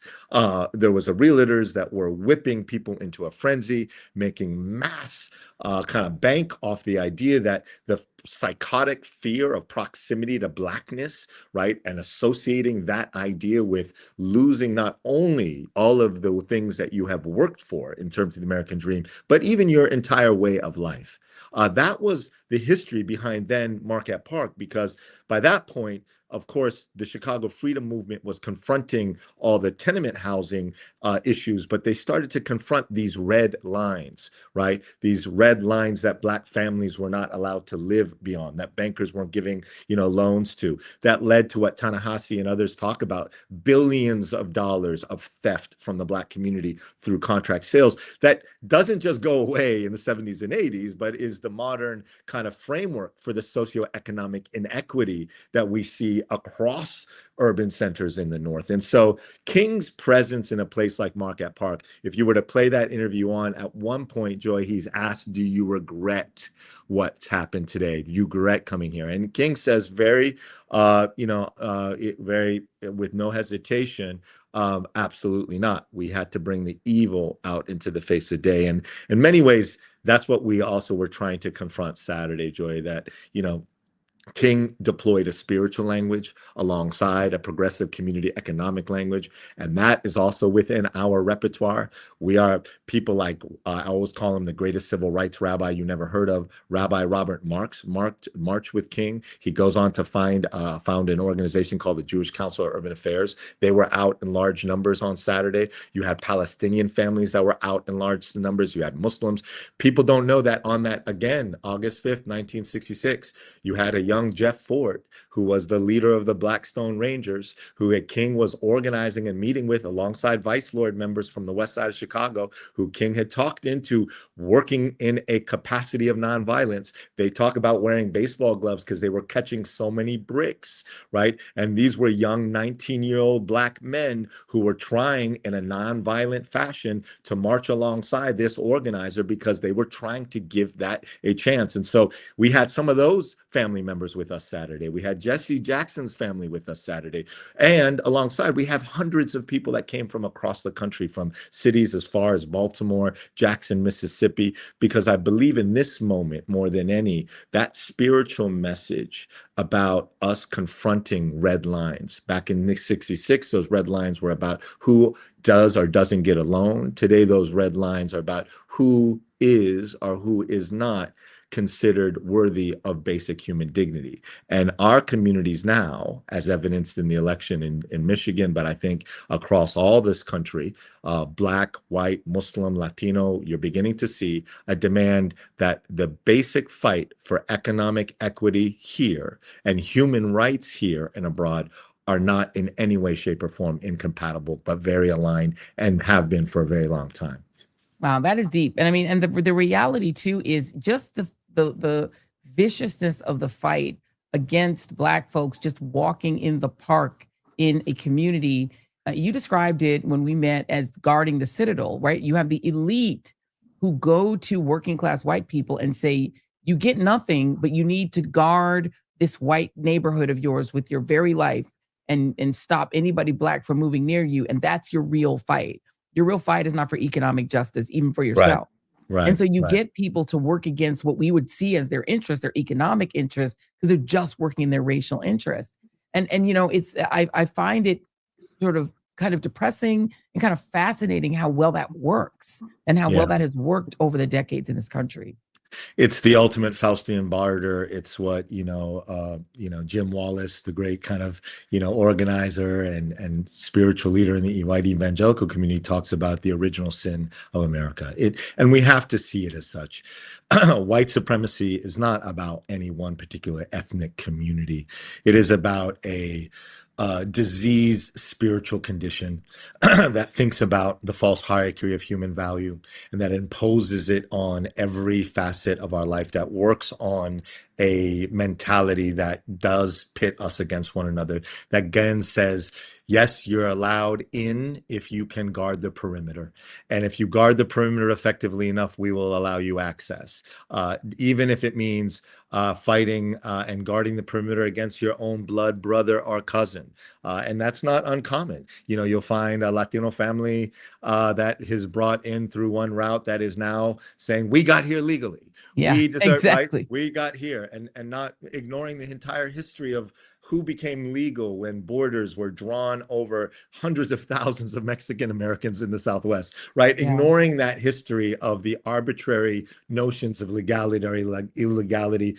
And again, why now more than ever? I think it's a spiritual question, because we're getting to a point where in this country and across the globe, we're really talking about the spiritual value of human dignity. And I think that's what that march was about. It was about human dignity. It was about who deserves to live in a sacred home, who deserve with tranquility. That one of the signs that King had to confront that became the inspiration for the first memorial that we built and unveiled for King and the Chicago Freedom Movement in the state of Illinois, that's there in Marquette Park right now. And I had the honor of taking Bernice King to that memorial. Believe it or not, it was her first time that she was retracing those steps. It was the first time she was walking into Marquette Park. But one of the signs that King confronted and that the photographer Bernard Kleine captured was a man very angry with a sign that said, tired, go home, and a racist kind of caricature of Black African feet. And so we used that sign when we were crafting the memorial to talk about what is home, who is home, right? And one of the words for home, and on the memorial, home is written in 8 different languages, starting with Potawatomi, right? Who the First Nation communities, and that's why they were also out there with us Saturday. One of the words in Arabic for home is mesken, which means a place of sakina, a place of spiritual tranquility. And we all, as human beings, deserve that. And in many ways, the civil rights movement was also a human rights movement. And that's why King, during those times, was not only talking about economic injustice here, was not talking just about civil rights. He was talking about, and he was using words like internal colonialism. He was talking about domestic colonialism. He had a global and local analysis that was not popular with many leaders. And that kind of, but that is not new. He was not the first one in Black liberation movements or community movements to have that. And that is certainly, again, going back to what we saw in Michigan yesterday, and what I think we will continue to see around the country. Our people are not buying into these false dichotomies anymore. You can be for economic justice here, human rights in Gaza and the West Bank, and be standing alongside your Jewish, Muslim, Christian, Catholic, and brothers and sisters. This is about basic human dignity. It's about a basic spiritual transcendent truth. I love it. I love the way that you explain things. It's so brilliant. But I'm gonna let you go. But before I do have to. You said something that is triggering. I must ask this, because as a Palestinian, man yourself, that whole right to home is something that is just abjectly denied to the Palestinian people. People were literally run out of their homes and told they don't deserve them. That God promised your home to someone else. And that is, I think people don't understand why African Americans, why Black folks, and why Black South Africans and other Black folks in the diaspora are so connected to the Palestinian people. It's because of that, right? It is this sense of you don't deserve a home. And, I think Black people just connect to that. They connect to the anti-apartheid struggle in Israel as well. Very quickly, could you just talk about that alliance? Because I think people don't understand it. And if you could just sort of lay that out for us. Yeah, like you said, Joy, I think it's just very much aligned. You can't, whether you're Jewish, Muslim, Christian, and you're connected to the Black American experience and it's all its reality. You talked about this psychotic fear of proximity to Blackness. I mean, we know it's a psychosis that goes all the way back to the inception of this country. So no human being, no group of people have felt the kind of visceral sense of what it means to be dehumanized. The first race riots in Chicago started in 1919. Because a young black man had the audacity of floating into white waters. Think about the insanity of that. And so when Black folks show up, I don't care what religious faith they are, on the West Bank, and they show up in Jerusalem and they experience viscerally what is so resonant, both ancestrally here on the soil, it really doesn't take a lot of political theory. This is not a bunch of ideological kind of, alignment that's happening in a graduate workshop. This is just something that people feel very viscerally, and you experience it, and I've gone and I've traveled with delegations from multi-faith delegations. And I think, what people have to confront, and when, Ta-Nehisi talks about it, I think very beautifully in his book, it's just, apartheid when you feel it. And no community understands the visceral pain and sting of that like a community that has experienced the brutal terror of that on this soil here. And certainly that alignment is both based in history, politics, but also, I think, a spiritual aspiration for what it means to truly belong to a promised land where we are all free and we are all experiencing basic human dignity. That's the struggle, I think, that Black folks have led here and across the globe, and what makes alignment with Palestinian human suffering just such a natural place to be. Dr. Rami Nashashibi, don't block my number, because I'm going to be bugging you to come on this show a lot and do what you just did and lay out, sort of the in very beautiful prose what the struggle means and what it means for our connected communities, our interconnected communities. Thank you so much for having me at the Jubilee March that Dr. King very bravely endured along with so many other activists in Chicago to Market Park. Thank you so much for having me. I appreciate you, brother. Be well. Thank you, Joy. Peace and blessings. Thank you. That dude that's a bad man. He is incredible. He's so smart. And he explained things in a way that was so just beautifully said, but you're like, wow, this dude really understands humanity in a deep way. So what a great guy. 60 years ago today, exactly. Yeah, today. And that's what he August said. He 5th, said, today's the anniversary. It's actually today. Isn't that wild? Today is the actual anniversary of that march. And so God was in it. The alignment was perfect to have him on today. So thank you very much to Dr. Rami. And it's so wild because the people there, he's so like cool in the community. They literally just introduced us to him as Rami. They didn't tell us he's Dr. Rami with all of the things. We're going to give him his flowers. Welcome to hour 2 of the Joy Reid Show. We appreciate you all so much, whether you are beaming in to watch us on YouTube or Substack or wherever you are watching. I'm looking at the stack. I'm looking at the Facebook crowd. The Facebook folks be acting up. Y'all behave yourselves over there. The Twitchies and also, of course, our LinkedIn fam. Everybody, we appreciate each and every one of you. Please be sure to hit like and subscribe, particularly if you just loved hearing that interview with Dr. Rami. You're going to want to hit like and subscribe to get more of that great content. Also hit share and hit the little bell thing so you never miss a live. Let me let you know that this hour of the Joy Reid Show is brought to you by some food, our friends at Forkful. So eating well can be difficult when life gets busy. Finding time for meal planning or cooking, a horrific challenge, especially for me, super busy. We worked till 2 a.m. This morning. What are we doing? Most meal kits promise you convenience, but they require a whole lot of prep and a whole lot of cleanup. Meal services often use things like industrial seed oils that actually can be harmful to your body. And don't even start with takeout and processed food. You're not supposed to be eating ultra processed food anyway, because it sacrifices quality and healthy ingredients and taste just to get food in. And that's not good enough for you. What Forkful offers are meals that prioritize flavor and function and health. 0 seed oils, chef cooked, fresh, never frozen, ready to eat meals made with high quality premium proteins, grass-fed bison if you're a meat eater, wild-caught salmon if you're a pescatarian, or if you're a vegisaurus, delicious fresh vegetarian meals. You can get gluten-free, dairy-free, you can get keto, plant-based, GLP-1, low-carb meals. You basically go online and you pick which is your food preference, and then they're going to make sure that you get that food conveniently right to your door. Eating well does not need to be complicated, y'all. With fully prepared, deliciously healthy meals, no meal prep, zero meal prep, no cooking, no cleanup. Jackie Reid knows that I like that. Just clean favors and ready to eat in under 3 minutes. Delivered right to your door within 24 to 48 hours. This is game-changing for me, for the busy people, and I think it will be for you too. Explore our meal plans with fresh, ready-to-eat meals at forkfulmeals.com. And use the code JOY, J-O-Y, to get 50% off your first order. That's a pretty good deal. That's forkfulmeals.com/joy. Use the promo code JOY for 50% off. Thanks to Forkful for sponsoring this episode.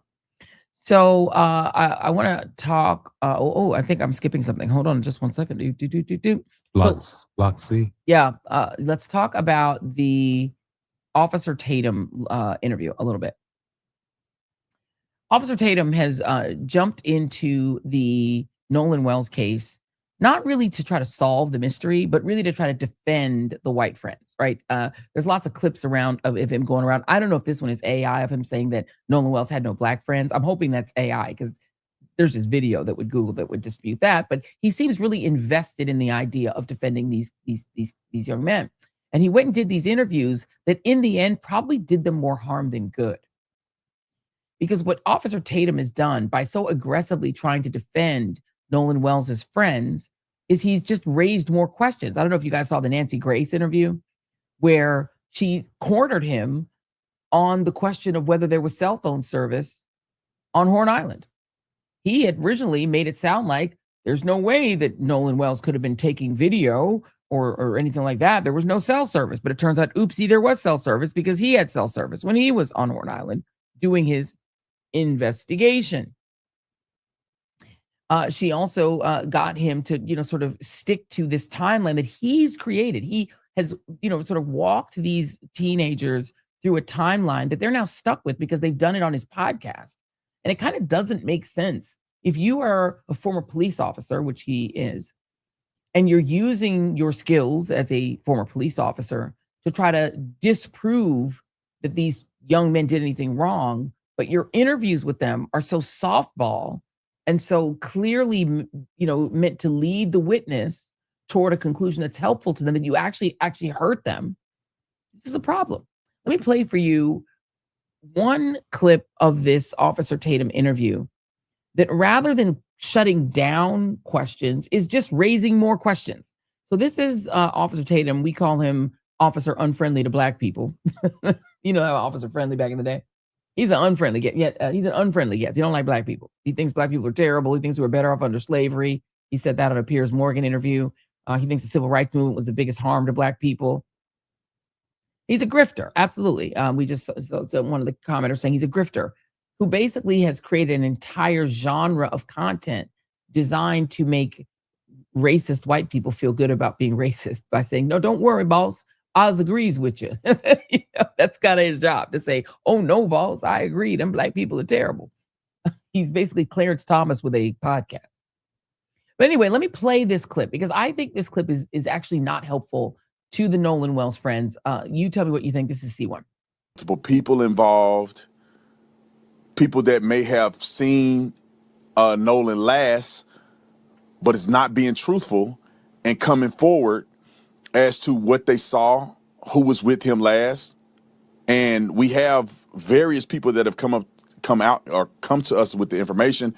And one was sent in a DM honing in on one particular person that may have been in an altercation with Nolan that alluded to the fact that, and I messaged this person because I want to talk directly to the person that I saw the DM from.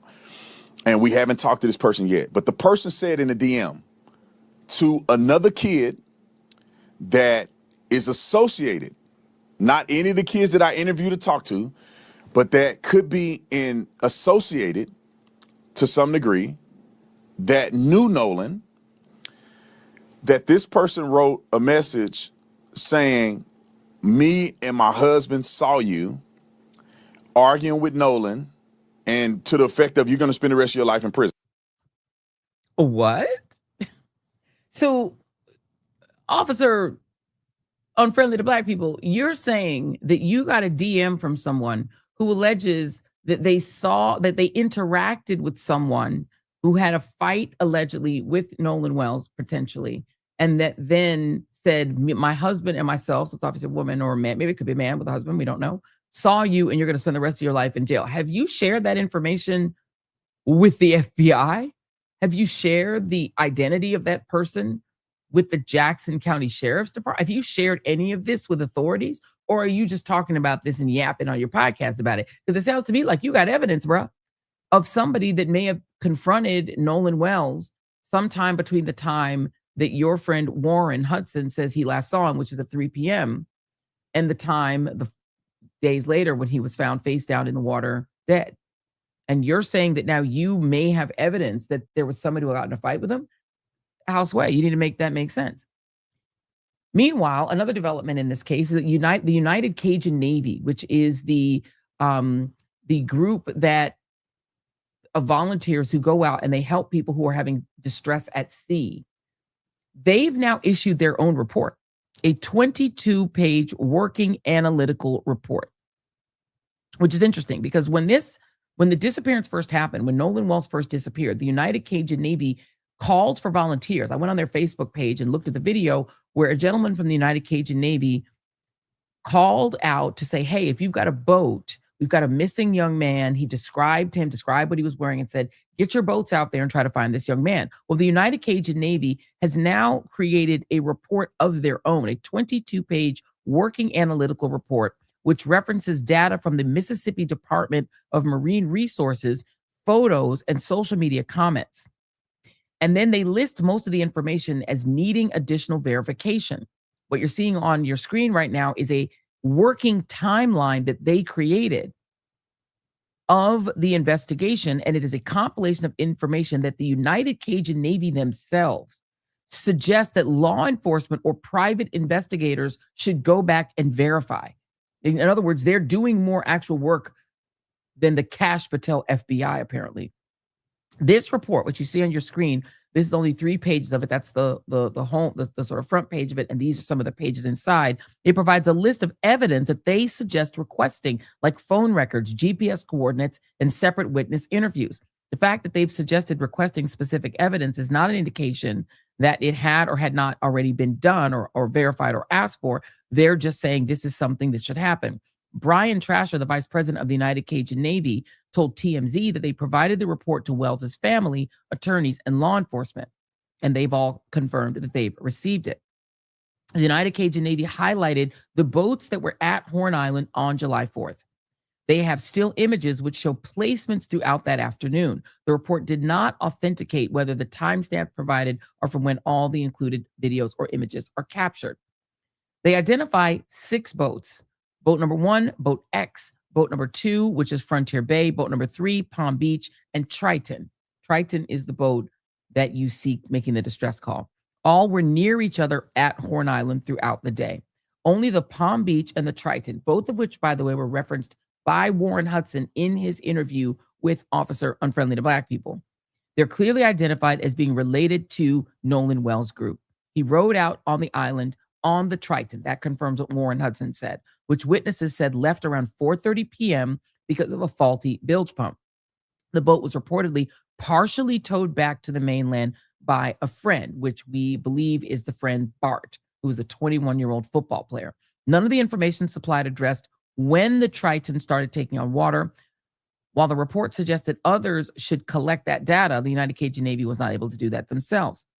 They noted that there's no roster for any of the boats in question to know who was actually on them. Boat X had moved away from the cluster before 4:50 p.m. when a fight video was recorded. When or why it left was not determined. It's unclear. I'm reading from the Clarion Ledger right now, what relation, if any, it has to the case. The Clarion Ledger's report on this report. The report also shows 2 images of GPS coordinates off the coast of Horn Island based on something called MDMR information. It does not claim to have confirmed when the boat was there or after it happened. So it's basically tracking the movement of the Triton. According to the United Cajun Navy, there are 5 questions that need to be answered regarding the death of Nolan Wells. And these are the 5 questions they say need to be answered. And they say until these 5 points are resolved, any narrative that claims certainty about Nolan's movements during the gap exceeds what the supplied evidence can support. That's in this report, which I'm looking at right here. Okay. Here are the 5 questions they say should be asked. Question number 1. When was Wells last seen alive? Question number 2. What happened between 3:23 p.m. and 4:27 p.m. on July 4th at Horn Island? Question number 3. Who was on boat X? When did it leave and why? Question number 4. Can the 4:31 p.m. Triton departure time be confirmed with electronic data? And question number 5, who was on every boat and how do their statements match the photos? These sound good questions to me, because what it appears that they are saying is that we need to understand the movements of the actual boats so that we can understand, number 1, who took the video of the boat that Officer Unfriendly to Black People showed on his platform saying, hey, here's the boat, you can see it. Who took that picture? Who was on the Triton when they called in for the distress call and said they thought there were 7 people on? And obviously the obvious question was Nolan on that Triton after 3 p.m. when Warren says it was the last time he saw him. But Katie, who is the young lady he was supposed to be staying on the island to see, says no, she thought he got on the boat. One other thing that is out now is the Jackson County Sheriff's Department has released their 2-page report, which is C3. There it is. There's not a lot in here, and a lot of it is blacked out. So those are the new things that have happened that we wanted to talk with about with our favorite, two of our favorite guests, Paul Butler and Frank Figliuzzi. Paul Butler, of course, is our wonderful legal analyst, a Georgetown law guy, and author, and also our friend Frank Figliuzzi, who is the host of the Frank Figliuzzi Show on Substack, and former FBI boss. I feel like you should have been the director of the FBI. I think we would have had a stronger FBI had you been director, but you were associate director, right? Assistant director. Yeah. Assistant director. Feel free to promote me. I'm going to promote you, Frank. I want to go through these 5 questions with you, to start with you and then with our favorite former prosecutor.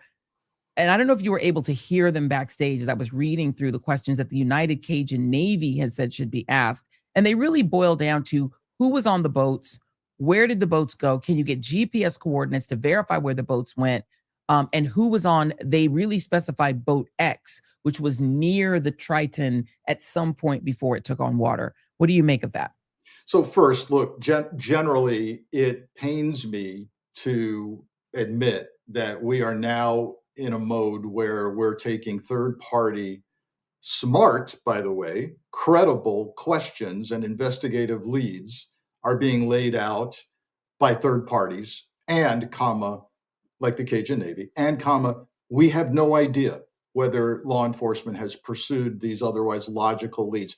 Now, all right, so that's my general opinion. And yes, why do I say it pains me? Because I had 25 years in federal law enforcement. And I appreciated the cooperation of the public and it was necessary. Yeah. It's not the greatest thing in the world when your leads are being dictated to you because you still haven't figured things out. That's not good. All right, let me get to You're saying you didn't want to crowdsource law enforcement back then, and you don't think it's good now.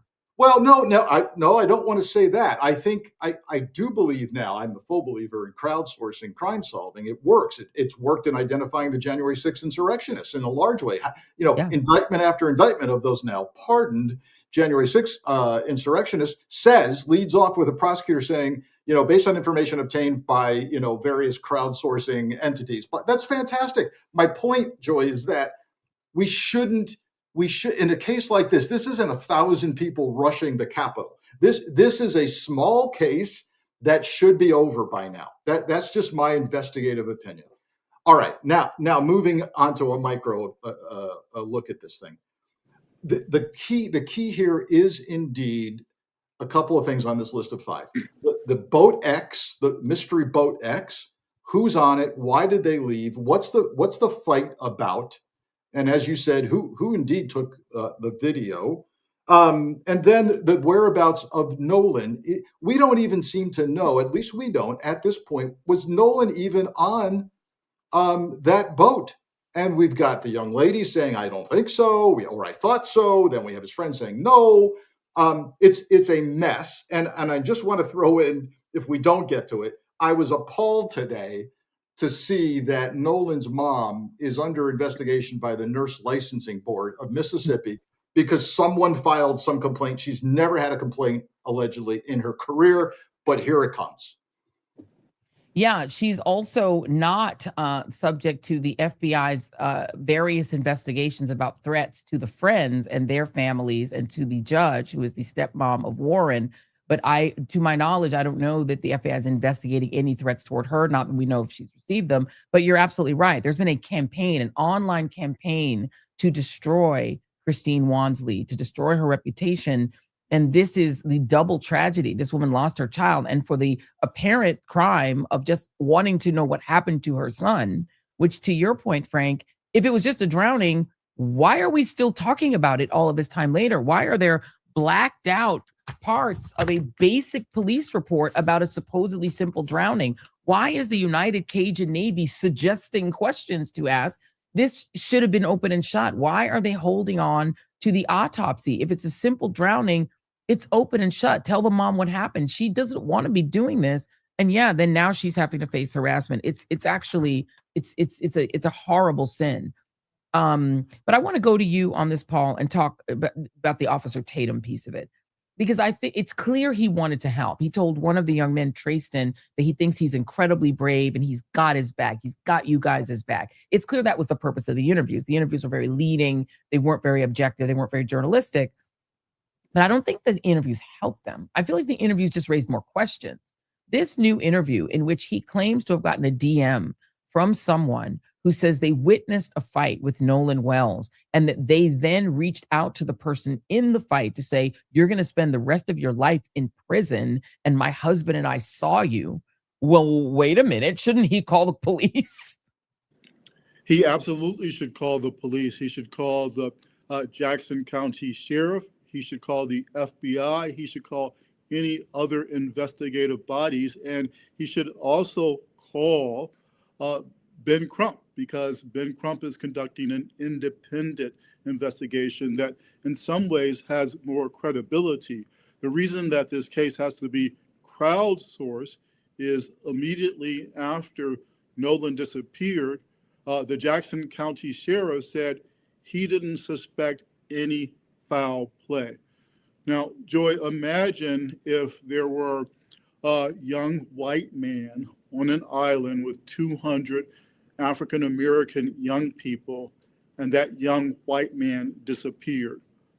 All 200 of those young Black people would have been questioned and hauled in front of a grand jury fast, quick, and in a hurry.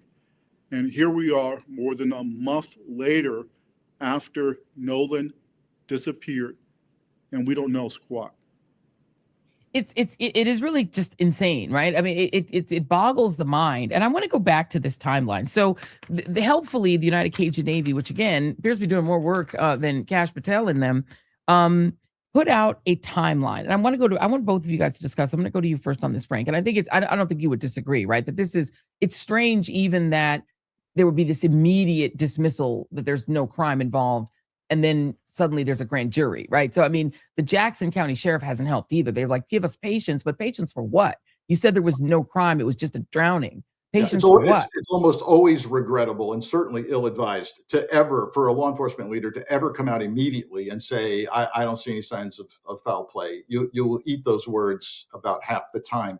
Now, with regard to the grand jury, I think it's important to note that in Mississippi, that any death of unknown origin is going to end up at the grand jury. It does not. We should be careful not to infer that means that there's a criminal inquiry and someone's going to get indicted. Far from the truth. It's almost sad though, because it means this is pro forma, and they've got to do this and get it out of the way. That's what concerns me. Yeah. Anyway. By the way, in Jackson, there has been another Black person. There's a Black woman found hanged behind a house And we're going to dig into that story more coming up, but we'll see if that ends up in a grand jury, if there's that a dismissal as another suicide.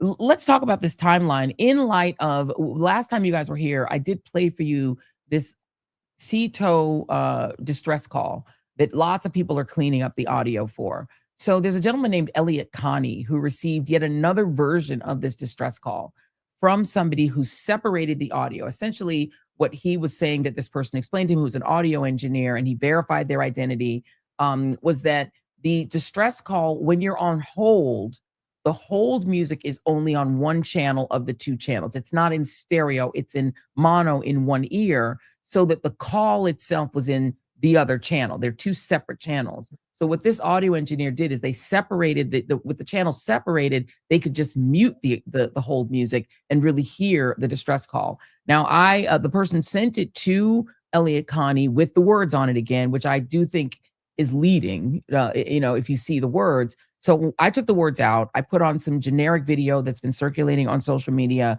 And I would love for the two of you to listen to this and tell me if you hear anything different this time. This is C4. All right, of course. How far is the water coming up, sir? Can you give me a description? Ankles? Hello?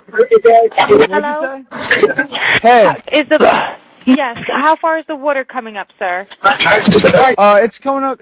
We're just sinking. I don't know. Like we're going down. Frank, Elliot says he distinctly hears labored breathing or coughing, choking sort of breathing. And multiple people who've listened to the audio say they hear, is he dead? Do you hear that? I did not hear. I heard labored breathing, and I took that to be perhaps just that they're in a panic if the boat is truly sinking. And we've already talked in prior episodes about alcohol consumption. So yes, I do hear labored breathing. I personally don't hear, is he dead? I don't. I do. And again, we talked about this before. Is the water up to your ankles? Or, I don't know. You don't know. Are you taking on water or are you not? I don't know. Yeah, that is very strange. And also the calm, if you're really sinking in 30 feet of water, I would be a little less calm because you can see in the video that Officer Tatum released, they don't have life jackets on. What about you, Paul? Do you hear any of the things that people hear? Is he dead? He's dead. And the labor breathing. I didn't hear, is he dead? I did hear heavy breathing. I heard panic and distress that the boat might be sinking. But, a lot of this is beyond speculation. There's forensics that hopefully the Jackson County Sheriff and the FBI are using to exactly determine what's said on this tape. And with regard to the evidence, and we can use that word to describe the information that the podcaster police officer got. The good news is that we don't have to wait for him to bring that evidence to the police. The grand jury can subpoena that evidence from him. They can trace whoever sent that message and find out if it's valid that that person saw an altercation and that person has information about what happened to young Nolan.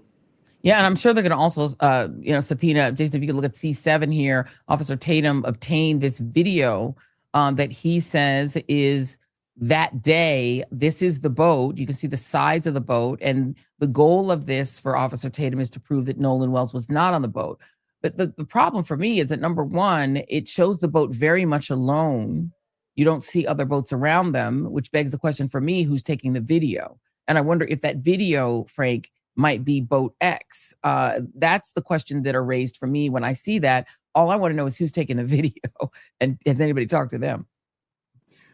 Yeah, indeed. And again, I know this sounds like I'm beating the same drum last time we spoke, but I am at a loss as to why the FBI is not taking, if not the lead, a co-lead on this, because we remind your viewers this did happen on federal property, part of the National Park Service, and the FBI seems really keen on investigating threats to the white families, and even arresting on federal charges, Joy, for interstate threats.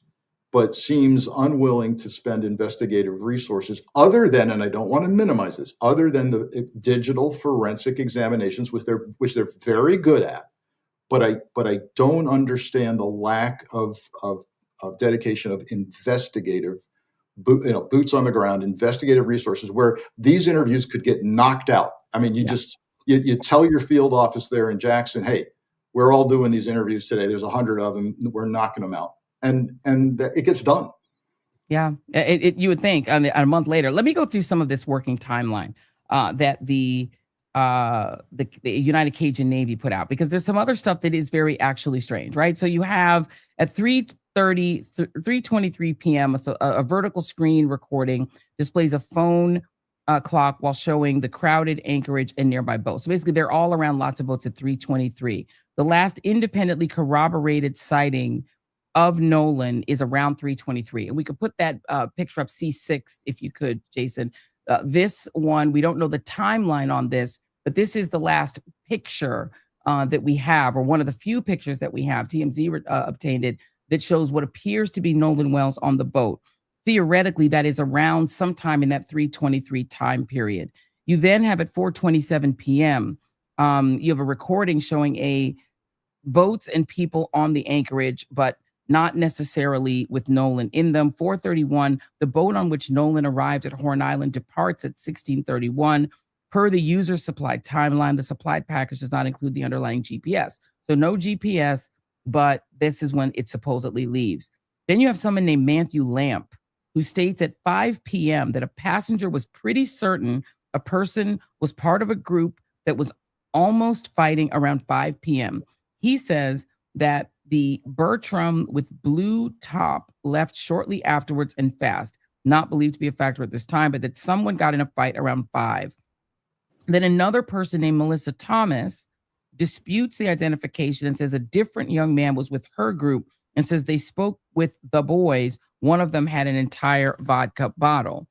Then you have at 6 p.m., MDMR, I guess, which is the Marine agency, has correspondence with the Origin vessel, which is the vessel that apparently was having some sort of distress. And I guess it continues to move. But then at 7:30 p.m., another witness named Caitlin Brochard says that they were parked next to that same boat and that Nolan was nowhere in sight. But it seems that from this timeline, which is a little bit difficult to understand, that the boat that Nolan was on when he came to Horn Island, but then went back without him, moved somewhere else and parked. So it didn't go all immediately back to its origin. Does that make sense? That somehow the boat was still operative?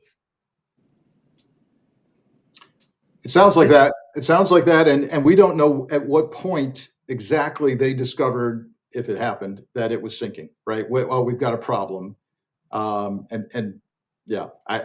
There's a gap of knowledge there.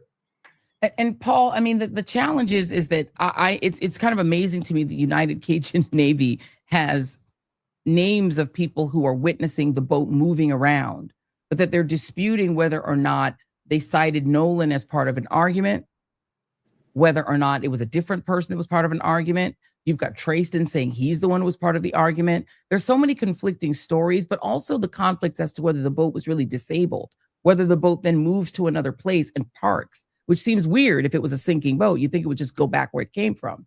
I feel like there's so many questions here that lead me to think that maybe the boat wasn't sinking, that maybe the boat wasn't so completely disabled that it didn't continue to do more things. Am I wrong for thinking that? You're not wrong at all. If a boat is sinking, then and people are on the boat and people are around the boat, then everyone should know that. And so once again, people should be questioned. The weird thing is that we have this photo of Nolan at 3:30 and then a bunch of other activity, but apparently no one knows what was going on with Nolan, even though people were on the island as late as 2 hours after. Joy, you and I have been in situations where we're the only one, right? We're the only African-American or Black person in a group. And lots of times in those situations, I feel like people are kind of noticing me. They understand like where I am, what I'm doing. It's not a hostile thing. It's just, again, you're the only one. So in some ways you stand out in the same way that in that photo you just showed, Nolan stood out, even though you couldn't even see his face. So again, it's just weird that even though there are people around for a couple of hours after this last photo of Nolan, no one seems to know where he was, what he was doing, or what happened to him. Yeah, I think between that and the first call on a sinking boat being to grandpa, not to the Coast Guard, also weird. Like, it's just, there's a lot to it. And again, I think Frank, you've made the point numerous times that if this was just a drowning, we shouldn't even be talking about this anymore. This should have been wrapped up and aggressively investigated and concluded so that the mom and the dad could sleep at night. Thank you both for being here. We appreciate you, Frank Figliuzzi. Please follow the Frank Figliuzzi Show. We appreciate you very much. And also our friend Paul Butler. Thank you guys, and we will have you back. Thanks, Joy. Thank you very much. It's weird. It's all weird. It makes no sense. I wish it made sense, but it doesn't. And I think those who are following the case are doing it simply because they just want any answers whatsoever. I will note that, as Frank just mentioned, a third person has been charged now for threatening witnesses. This is TMZ once again reporting that the federal crackdown over alleged threats to the Nolan Wells investigation, as Frank Figliuzzi said, a person named Edward James Porter from Berwyn, Illinois, has been accused of using phone calls and text messages to threaten two witnesses involved in the ongoing investigation into Nolan's death. Prosecutors allege that Porter repeatedly called one witness on Friday, threatening to come kill the witnesses and their family. The complaint says that he also he had the witnesses' home address before allegedly texting the address directly to them. So that's no bueno. People should not be threatening anyone in this case. But I also think that people should not be necessarily giving interviews about the case to anyone other than law enforcement at this point.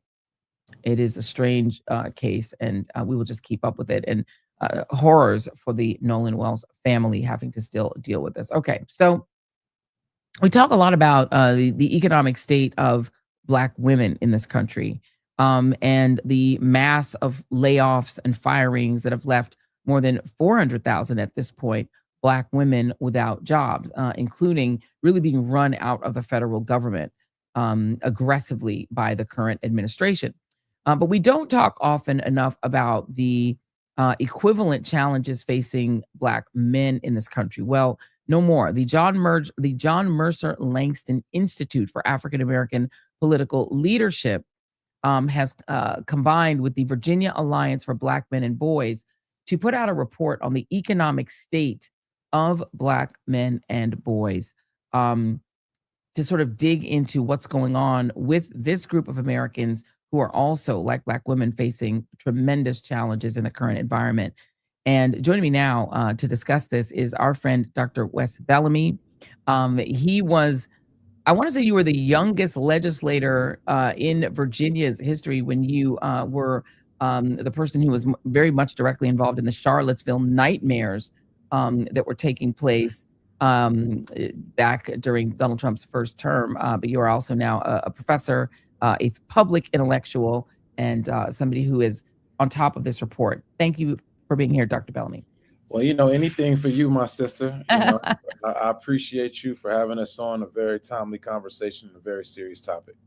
Let's talk about this report, and thank you very much. And I'm glad that you all did this report. What are some of the top lines for this report? And I should also note, let me give you your full flowers. You're a professor and executive director of the John Mercer Langston Institute for African American Leadership, which produced this report at Virginia State University. Give us the top lines. Yeah, man. Well, one, I want to make everybody be fully aware that this report is sombering. We're not going to sugarcoat and pretend as if that it is not something in which is very disappointing to hear in a wide variety of different ways. But I do want everybody to know that not all is lost. So when we talk about top lines, there's a couple things that really stood out initially. Black men are really the only group losing ground in unemployment. So in quarter one of 2025 to quarter one of 2026, Black men lost nearly 650,000 jobs. The population, the employment to population ratio, it fell from 60.5% to 58.8%. Again, that's between quarter one, 2025 and 2028, almost a 1.7 point drop. And that's roughly that is the highest percentage of any of the four major subgroups. Again, I touched on the fact that Black unemployment is really down, Black male unemployment. And when we look at the month of April of 2026, that number was 7.4%. In June, it was 6.6% for Black men. Again, the highest of the four major racial groups. When you look at Black males in college, there's a lot of discussion about Black males and where we're going to school, what we're doing. Black males only represent 26% of the enrollment share at HBCUs and roughly 28% of the enrollment share at PWIs, numbers that are very troubling when it comes to job creation and pay. Black males only make 77 cents for every dollar that white men make. And then there's no cushion, just quite frankly. The median Black household holds $2,200 in transaction accounts. And for white households, it's $10,000. Home ownership is 43% in comparison to 73% for white households. And then lastly, I'll just say, when you look at the literacy rate, African Americans and males are included in that, men are included in that. We're reading at a 17% proficiency rate in the 4th grade. So we have our work to do in every shape, form, and fashion, but we can do it. And we've seen items of success throughout this report, Alabama A&M, Morgan State University, the City of Baltimore, all are included in the report for things in which they're doing tremendously well. I had a call with the president of Benedict College this morning, President Rousing the artists, and talking about some of the work in which they're doing. So there are lights, but again, we have a great deal of work to do. Is this, are these statistics new for Black men? Because we know obviously that enslavement was designed to keep a percentage of the population forever incarcerated in free labor, and then Jim Crow was designed to keep 13% of the population forever poor and uneducated, and it was very deliberate and also out of the voting booth. And so there's always been a disparity. That's not new, but has it gotten worse, let's say, over the last 20 years? Yes, so the numbers have exasperated. When you look at HBCU enrollment in 1976, it was nearly 38, Black men represented nearly 38% of the enrollment share. And today that number is down to 26% in 2026. So, I mean, we've seen the decrease over time, even from an economic standpoint. While it may seem as if Black men are making more money, when you compare that to the amount of, again, 77 cents for every $1 that white men are making is nowhere near where it needs to be. So to your point, these systems are working exactly as they should, but now we have the concrete data to point to, okay, this is what 1 + 1 is saying. And I firmly believe that, this isn't the first report of its nature talking about Black men, but I think it's one of the more comprehensive ones as of late, so that it can stop us from simply using innuendo and guessing and saying, hey, this is what we think. Well, we have, we did extensive research. We took about a year to complete this study, and the facts are the facts. We've triangulated the data. We've disaggregated it in a wide variety of different ways. We've pulled from several different major statistical publications to ensure that this number is right. We fact checked it 7 different times. And unfortunately, the numbers are the numbers. But again, I'm inspired by the fact that now we know, and now we can create plans to move forward. Does the report get into causation? Like, what are some of the causes for these disparities?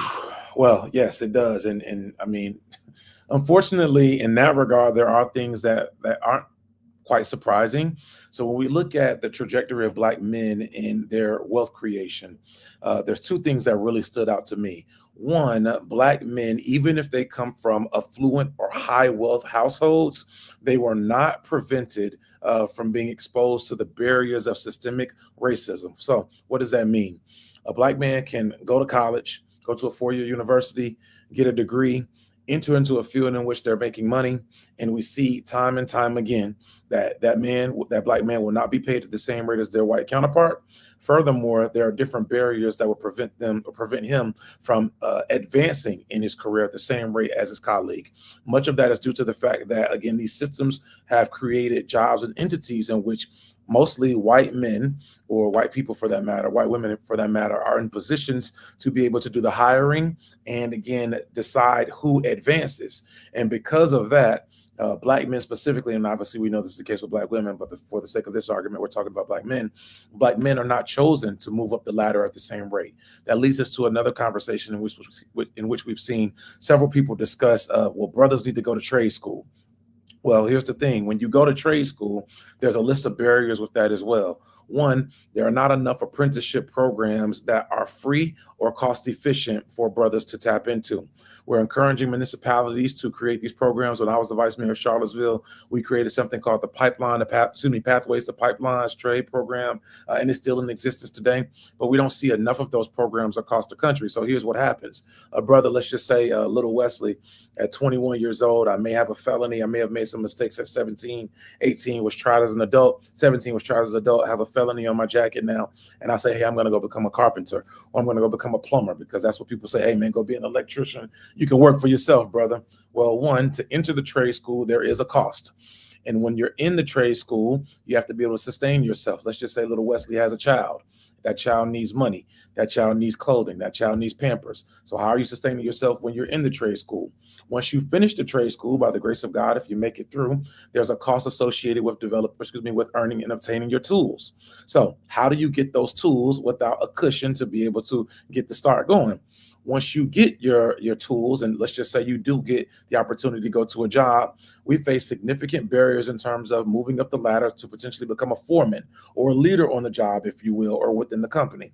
Then you couple that with say, hey, okay, I'm going to go do my own thing. After maybe 8, 9, 10 years of experience, I'm going to go do my own thing. Well, we've seen there's a lack of intentionality with local municipalities and even some state municipalities with developing specific contracting practices for African Americans and minorities. So all of those things play a role in terms of why our wealth is behind. And still, what we saw from the data, not innuendo, the fastest rate for Black men to still be able to achieve economically is with the credentialing of a 4-year degree. Our data is very clear in showing the earnings of a person with a Black man with a 4-year degree opposed to one who does not, and even those who receive trades. So again, this problem is convoluted in a wide variety of different ways, but it doesn't mean that we can't find success stories and or build upon what we know is broken. So does this report start to dig into some of those solutions? Like, what are the suggestions that are made in the report as to what can be done to close this gap? Yes, ma'am. So we have 6 priority items within the report. One that's not in there that I'm going to say to you, and I'm encouraging all of your listeners to say, is one, we got to stop calling our little brothers Whines. Okay, that's first and foremost. The wording and the way in which we communicate and talk about each other plays a major role in the emotional feelings of brothers, because Black men are also one of the leading subgroups for committing suicide right now. So again, the intentionality of our language plays a major role in how they're impacting, how they're advancing. So I'll give you briefly some of the priority levels. First and foremost, we're calling on every state to create and adopt a commission for Black men and boys. We need targeted strategies specifically for our brothers, because we can see across the country, Black men are in a state of emergency. So that's one of the things in which we're asking for everyone to do. Secondly, on a municipal level, we're asking for all of our municipalities to create some form of pathways program for Black men specifically. And we know that not every municipality has access to the kind of industry that will be able to allow for Black men to earn a living wage or even earn the economic gain that we know they need. But we're asking, can they be creative? Can they partner with other municipalities? Can they be creative in terms of how they partner with different industries to be able to provide support for these young men? Thirdly, from an educational level, we're saying specifically get these boys on the ramp early. So we need reading interventionists in our low-performing schools. We need reading interventionists in our high-performing schools. Where you go to school as a Black man does not solely determine how you're going to advance and where you're going to be economically once you graduate. So again, kindergarten, first grade, second grade, third grade, all of these schools and these brothers specifically need reading interventionists. Now, some folks will say, well, hey, if they're in an underperforming school, such as designated as a Title I school, they're already getting funds from the federal government to do these kind of things. But those strategies are not always targeted for Black men. And in 4th, 5th, 6th, we're really harping on the fact that if you hear nothing else, if you learn nothing else from this report, we have to be intentional all the way around about how we care and support for our Black men.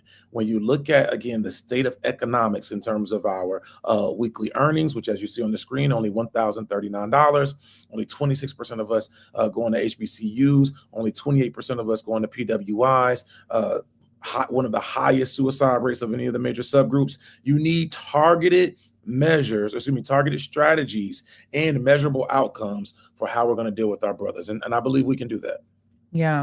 And before I let you go, I mean, I can't imagine that your phone is ringing off the hook from mainstream media to come on and talk about this report. I mean, I do think that, people see, there's a LeBron James. They're like, the Black men are doing great. There's famous Black men, there's rich Black men, there's celebrity Black men. They're like, they're fine. And I think there's a dismissal of the whole, and the whole anti-DEI wave, which just hit Black women as well, that people are just dismissing everything that's going on. But is that something that you've confronted in terms of trying to get this report out there and publicize it? Yeah, I mean, we thank God for sisters like you who allowed us to use your platform to be able to highlight this report. Unfortunately, we have not seen mainstream media come in droves to pick up the report. We've seen Black media show that they care, and we got us. I'm happy to say that we did some data analytics actually earlier today. So the report is around 750,000 views up until this point. So we feel happy about that. Yeah, that's good. That's great. However, I'll be candid. I've been disappointed that we haven't heard from many of the mainstream media outlets to talk about this. And this kind of ties into what we heard several brothers say when we were having our conversations. We've engaged nearly 10,000 Black men in a wide variety of different areas over the last year or so while we're working on this report. And brothers will say, man, I ain't a sister, so they don't care. Or people don't care about how we feel. People don't care about what we're going through. And unfortunately, in the aftermath of this report, by and large, that has been the case from mainstream media. But I will say, again, sisters like yourself, Angela Ron, my sister Tesla Figueroa, our folks have ensured that this has been amplified and looked up, and we're thankful for you.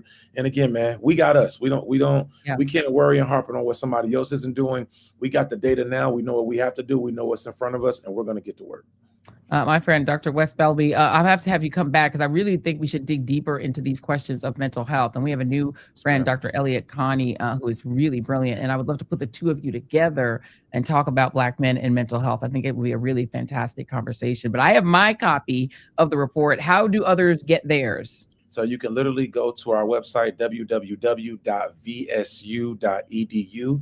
The report is on the homepage. You could just type in the political science department at VSU on Google. You will see the report. It has a big landing page and the graphics and the social graphics, as well as the full report. And I'm encouraging everyone to read it. It's a relatively easy read, and I'm being respectful to everyone's aptitude and their ability to be able to digest this kind of information. I encourage you to brace yourself because the report has some findings that, again, many of us knew, but it's kind of tough reading it. But it's there for you, y'all. And I encourage you to read it. It's only 12 pages. Check it out, share it, and then let's get to work. You make a plan and let's get to work. Oh, our readers are nerds. They're very proud nerds. They like to read books. They like to read. That's why they're called readers, man. I like that. The reader. You see what I did there? Oh, I see what you did. Okay. Okay. I appreciate you. Thank you. I call him Dr. West, but you guys got to call him Dr. Wes Bellamy because he's got the doctor in front of his name.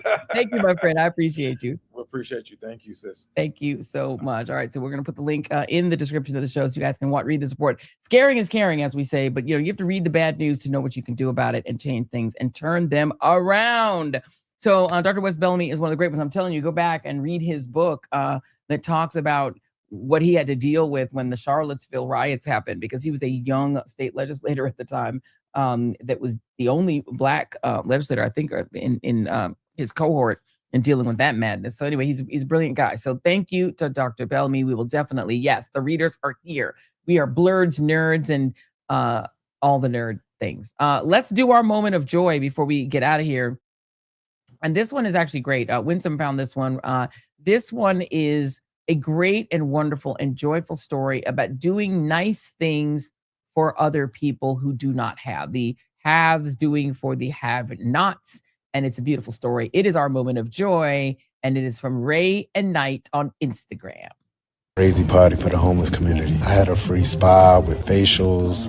I had a barbershop, free haircuts, endless free clothes, new clothes too. Like we popped tags, we had shoes, everything. Waterless toothbrushes, hygiene products for women, endless free food, sushi, Alfredo, fruits, veggies, pizza, everything. Had a live DJ. The dance floor got crazy. This is my favorite part. Everybody pulled up and showed their moves. So you can't go to a party without dancing. That's law. We even opened the mic up and had a karaoke session. This was so much fun.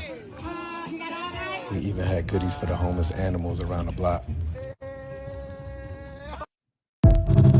I love it. Even took care of the homeless animals around the block. That is a really great thing. Ray and Knight on Instagram, doing nice things for other people. Hey, Joy. Yes, Jason. Before we go, right? Yes. Sean Winsome and Wanjir, another two, actually told me that last Friday. Yeah. While we were in Chicago. Yeah. That while we was having technical difficulties. Yeah. They could hear me cuss. Oh yeah. So well, I was sitting next to you, so I heard it too. Well, you were right there. So Yeah. Sean came up with this brilliant idea. So when I start cussing, Yeah. right, or if we have technical difficulties, he came up with these 4 Graphics. So you'll see them. Yeah. So I'm gonna share with our audience before we go. Okay, please. So if you see this first one right here, we got gremlins. we got gremlins, and I'm trying to get them out of here because we got to get back to you guys. Now, here goes another one. If the internet goes down, we got to reboot it. You know what I mean? We're going to put a graphic of like, guys, just wait. We're coming. Trust me. Okay. The third one is like, if y'all don't move fast enough, I'm just going to just listen. We got a show right to back. do. Now, when we're locally in different locations, I don't have complete control over my environment. Yeah. This is what they will see. And this is what happened on Friday of last week. Me and the technologists got into an argument. And y'all heard that. So in the future, you'll just see this and not hear me rant. So yes, you just put that up in lieu of cussing, you'll see the graphics. Jason, that's what they call him, the conductor, because Jason likes the show to start on time. He's the conductor. That's why his special drink is called the conductor, whereas mine is called security. His is called the conductor, which is his bourbon sour with Woodford Reserve. That's his special drink.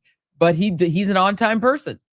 He's just an on-time guy, and he likes things to start on time, and he likes the tech to work. That's when right. it doesn't work, instead of cussing at the tech, you just throw the graphics up, and then everybody knows what's happening. You don't have to cuss.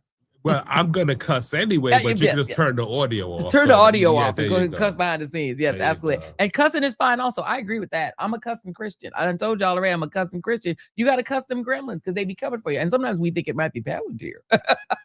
We don't know. Could be Starlink. There you go. So guys, if you hear this, just know I'm just in my feelings, and that's about it. We appreciate you, Jason Reid, because he makes the tech work and he makes the show go on.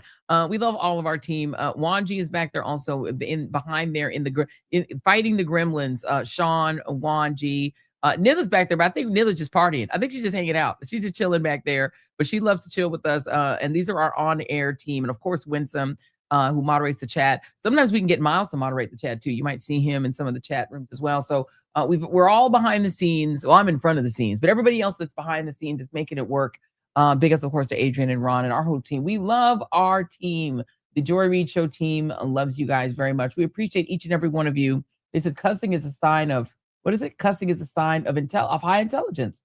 I agree with that. Thank you very much. Cussing is a sign of high intelligence. If you cuss properly, that means you're smart because you could think of some salty words to say. I don't think I was cussing intelligently. You were just cussing, period. I was all in just dropping F-bombs like blah, blah, blah, blah, blah, blah. Because you ask them to do one thing and the one thing is not done. So anyway. I get it. I understand it. Well, we appreciate it. Somebody said, I knew it. That's Nubian Queen 6391. Appreciate each and every one of you. We're going to make sure we put a link to this Economic State of Black Men and Boys report. If you get a chance, please read it so that you can help a friend or help a friend of a friend or anyone that you love, loved one or family member, neighbor, whoever it is. We are on our way to 500,000 subscribers. We asked and you guys answered. We are less than 10,000 subscribers away on YouTube to 500,000. Substack, we got to work on you guys. We were trying to get you Substackies to 250, but y'all are not growing like we would like you to. So guys, you put in the work. You can subscribe for free if you want to do both. You can get the little newsletter and get the little text musings as well as the video. So please feel free to like and subscribe. And we appreciate everywhere that you guys are tuning in, whether it is Facebook or LinkedIn, everywhere. The other day, we were actually briefly streaming on Twitter, ex-Twitter, because Waj was streaming on Twitter. So we made an appearance streaming on ex-Twitter. But go ahead. And you guys, we're going to do a little poll. We want to ask you guys, what do you guys think we should do when we get to 500,000? Yes, I am tired. And you can tell, right? Teresa Martinez can tell that I'm tired. Y'all can see that I'm run down. We were up till 2 a.m. just on air. And then I had to do my whole routine to get the makeup off and do all the things and go to bed. So I probably went to bed at 3. I was up when you was up. So we both went to bed around 3:30, had to get up at 7. We went to bed like 3:30, had to get up at 7 because I was interviewed today. There's a really great interview that I did today, but I had to be in the seat for that at 11 o'clock. And we also had meetings before that. So we got like 4 hours of sleep. So you can see, you can tell I'm tired, but yes, but we'll never too tired for you guys. All over again tomorrow. Never too tired for you guys. We appreciate you guys.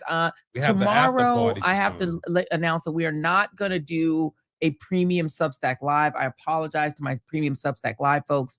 I will put up a post in lieu of, but we are not going to do a premium live on Substack tomorrow. Apologies, but we have to pre-record an interview, and the only person, the availability for the interviewee was at a certain time. So we can't do both. So we have to do that. So I will be back to the premium lives the following week. So not this week. And we have some announcements about our after party. We're going to be upping the frequency of that. We got a lot of more good stuff for our members. So lots of good things coming, but let us know. You can throw it in comments either now while you're live or even later, what you guys would like us to do to celebrate our 500,000, which is our vault to get to 1 million subscribers on YouTube. What should we do? When we get to 500,000, let me know what you guys think we should do. It says when you hit 500,000, we should do an HBCU live pod. Ooh, I like that. Whole Armor says a live podcast at an HBCU for the 500,000. That's a dope idea. You guys keep them coming. Let us know.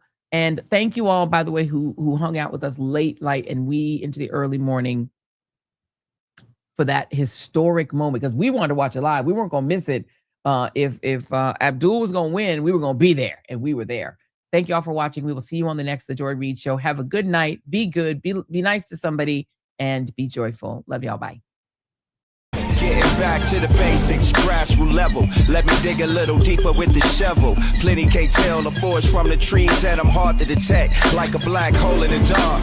Injustice anywhere, it's a threat to justice everywhere. Let me make this clear, I got a bone to pick, and I'll never fear the threat of poverty. They don't want to talk about it, they rather party, so I'm a real talk about it, for sure.